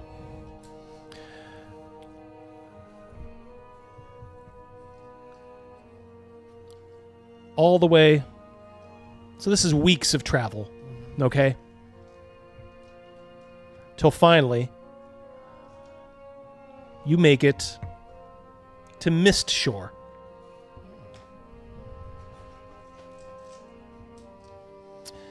The port town of... Or if that actor was reading on Saturday Night Live, I'll take Miss Whore. I'll take her back. The Sean Connery. Yeah. I'll take the Miss Whore. Daryl Hammond playing him. Yes. Yeah. I'll take Miss Whore.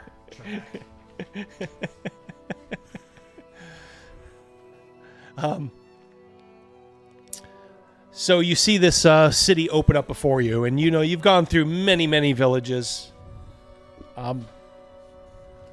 before this. But now you're in a legit city. I would say Mist Shore is a little bit bigger than even Civ. And you do see a grand road, going up to the north there to which you understand is the town of Midbarrow. And you can see you've heard of these places at least, Sanghaven and North Cross, but this is not the ultimate. Further to the west is the capital, Westfell, capital of the Empire. Sounds like the place to be. Yeah. Right now you're at Mist Shore. So you pull in your wagon, which is, probably thrown a wheel at least once, during it. You guys had to change. But whole sprawling, I don't want to say metropolis, but, port city here. You pull in the evening. Is there anything special you want to do? I know Aurora says, to you, Rorik, like, I could use a bath. Yes. She's like, now she has been, you've been bathing in the salt water, which has kind of kept you clean. Right. But she's like, I would love a bath. I'd love that too. Would you like to join me? If she says that, I'm all in. She says, let me check around a little. She's like, I'll meet you back here. Right now, you're just kind of at a big crossroads where there's a lot of traffic. It's like evening time, but still some light out. She's like, I'll see if there's a public bath around here. All right. She comes back after about a half hour. She's very independent, by the way. She does not need you to right. At least she says to supervise her. So a lot of times she'll just be like, I'm going to do this. And, she stomps off. Oh, yeah. She's a force of nature. Yeah. She says, good news. There is a public bath. Hot and opened until midnight. She's like, they say it's towards the center of town. The party that bathes together. Yes. How you doing, Meat? Good to see you. What say you, Otto? Count me in for a separate bath. This would be like a Roman bath. It would almost, for lack of a better word, it would almost be like a public swimming pool. Mm-hmm. I'm not saying, at least that's the impression you get. You've heard of these things, but you have not partaken, I believe, of them.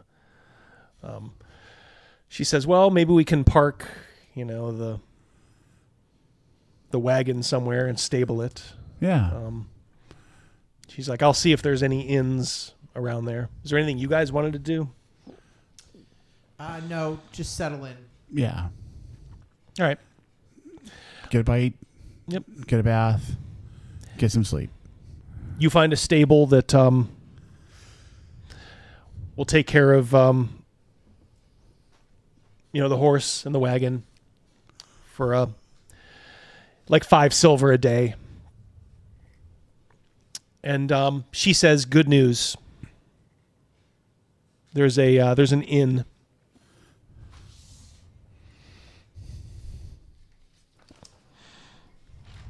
The Dragon's Den. We go. She says, right by the baths. Why don't you two go to the bath? I'll settle us in the inn. All right. She says, sounds like a plan.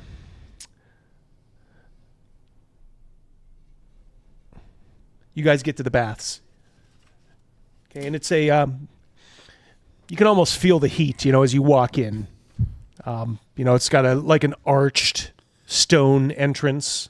You can kind of feel like it's a little steamy in there, and there's a fair number of people, there. There's an attendant, who says, are you gonna partake? Are you here for just an hour, the whole night? I'll look at her. She says, well, she's like, we may be here a while. We have a lot of the road to to uncover, yes. or to undo. He says, well, it'll only cost you 2 silver per head for the full run for the rest of the time that we are open. You can hear voices underneath. Like there are people stoking the fires underneath this bath. So you can kind of hear them in their voices trailing up through. And she's like, is there anywhere to change? He says, yes, the ladies may go over there, the gentlemen over here. And you look around, everybody's naked as the day they were born. All right. She just says, well, I can see there's no modesty here. Rorick's proud of this video. All right. So she says, well, I'll meet you out here, I guess. All right.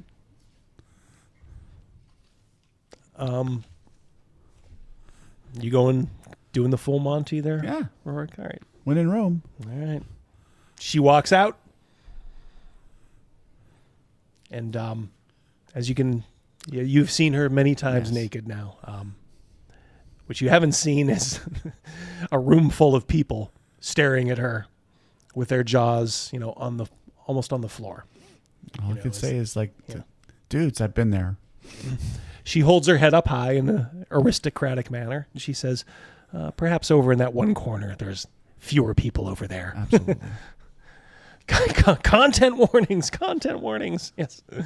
If you don't like beautiful naked women in a public bath, this is probably not the game for you. You guys walk over and she slides in and you can see immediately on her face, she says, now this is the comfort I'm accustomed to. And to be fair, it feels good to you too. Oh, yes. You can feel your bones already starting to come back. And people are not, now that she's kind of under the water, only a couple of people are kind of staring awkwardly. Most of the people have kind of moved on. But you're staring out over one main bath that's being stoked. And then there's a couple of satellite ones too that seem to be reserved for some, you're not sure what the situation is, but they seem to be more, I guess, private. But you're in essentially the community pool. Essentially, only it is hot. Community hot tub. Now, Otto. Yeah. Make a hear noise roll.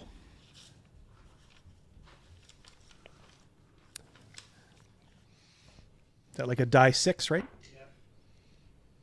I rolled a 2, so... Is that it? It seems like you would have made that, right? I needed a 1 to 2. 1 to 2 out of a die 6. We're playing the Dragon Slayer system, by the way, guys. Thank you, Greg Gillespie. Thank you, Greg. As you're heading to the Dragon's Den Inn, it is close to the baths, but not as close as you might have liked or thought. Mm-hmm. You hear a moaning coming from the alleyway. You can see the sign for the Dragon's Den up in front of you. It's kind of quiet in this area. It's now kind of dark, almost completely dark out. There are lamps lit in this city, but not especially like here. So it's like it's kind of a dark alley, and you can hear somebody to your right moaning in like pain, anger, pain. Agony. Yeah.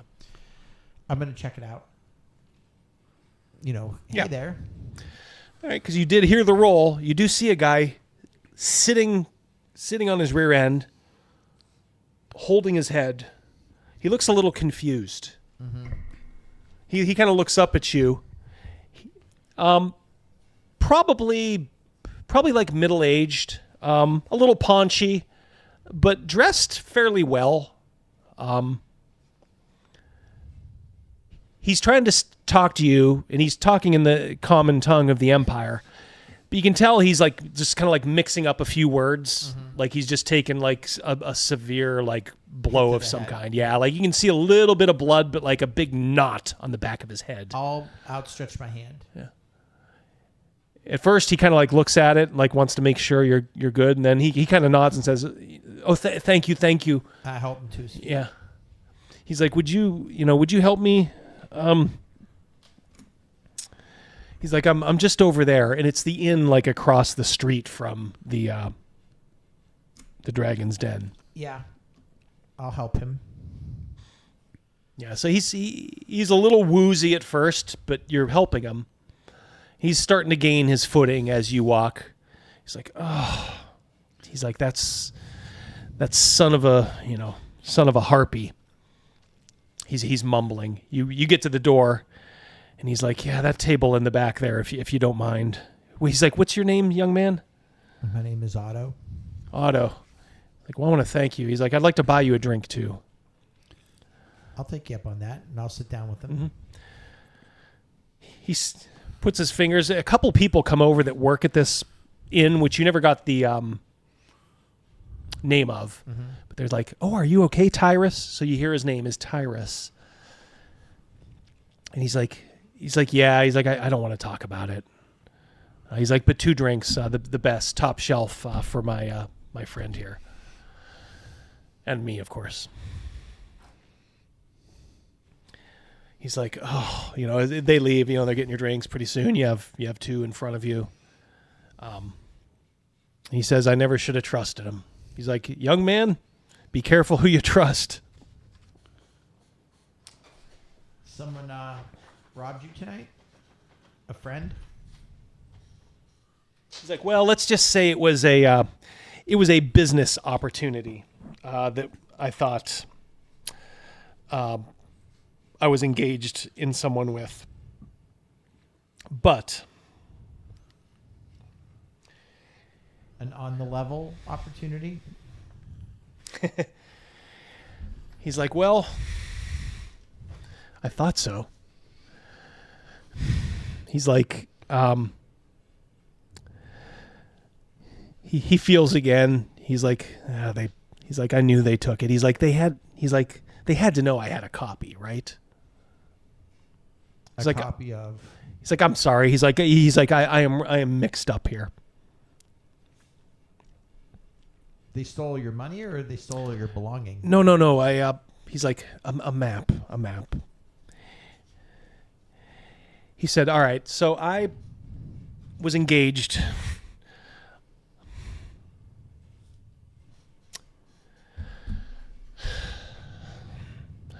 to lead an expedition, if truth be told. He's like, I don't know why I'm telling you, but... And there was a map and they took it?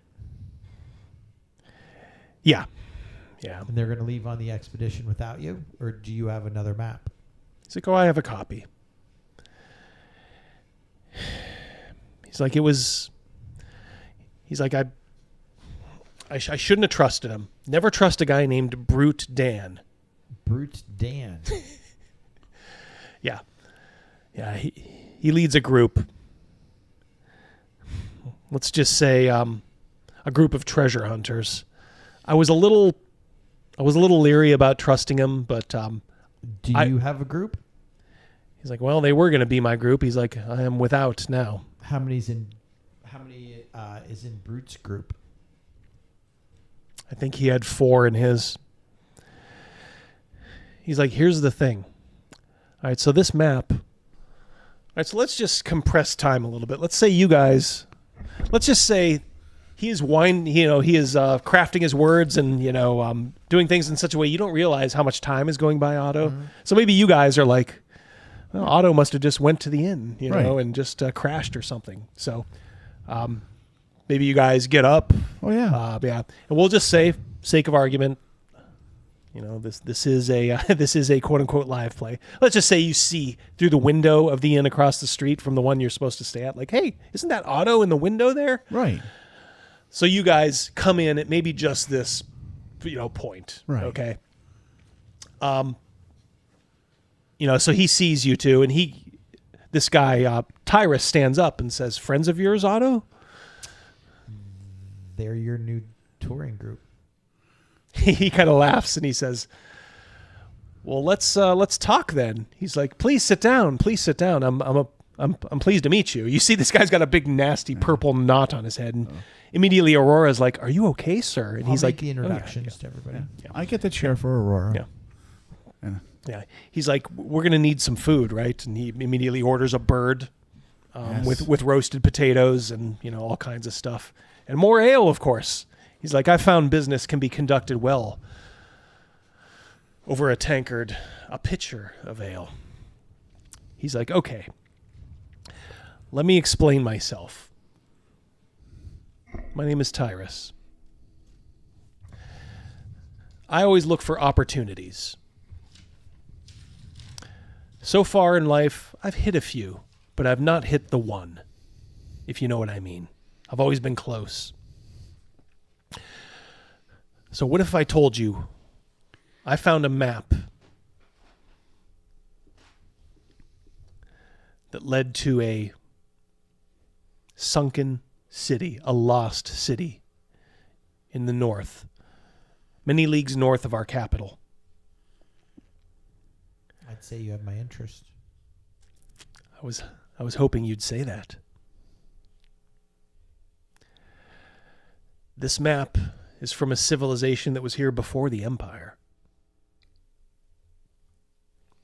Apparently a catastrophe. I've tried to do some research on it. It's hard to find stuff. You hear some legends here and there. But it seems to be a society called the Archons, or something like that, who had fallen into sorcery and angered their god. That's as best as I can understand. But what I completely did not misunderstand was the fact that this city was unknown and apparently still holds many, many treasures.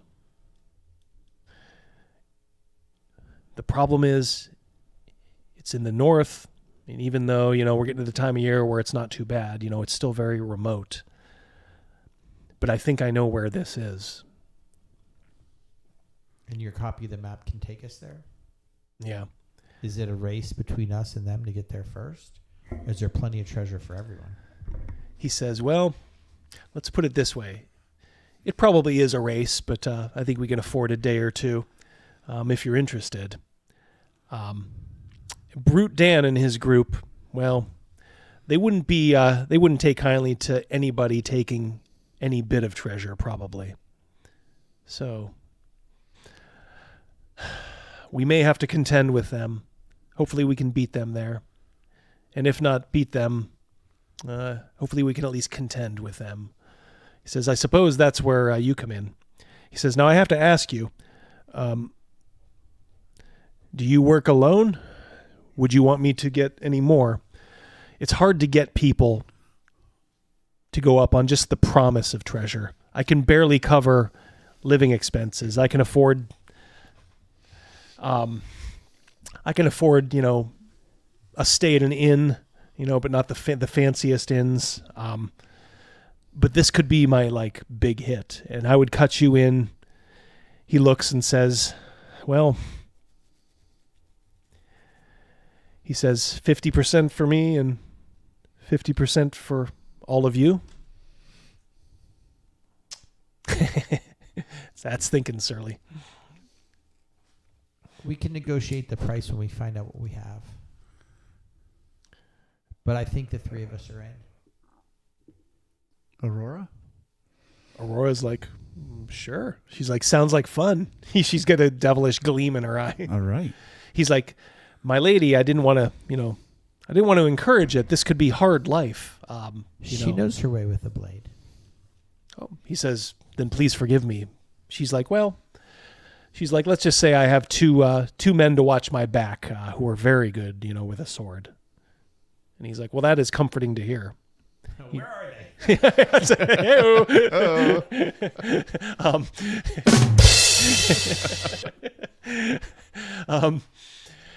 He's like, this night went from, just about the worst to now very hopeful. I get a much better feel from you than I did with Brute Dan and his group.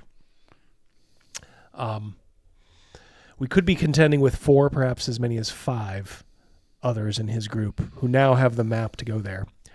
Still, I did put a little shorthand in the map that may throw them off the scent for a little while at least.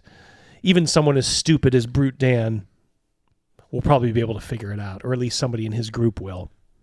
But we may have an advantage, perhaps. Did you draw the map?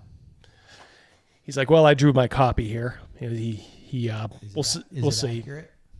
He's like, oh yes. He's like, it's an exact copy. Take it and clunk him on his head. Damn!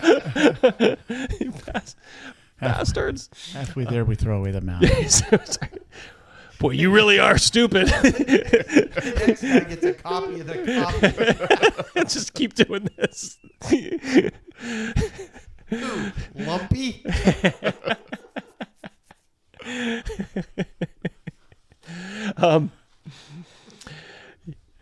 Yeah, so he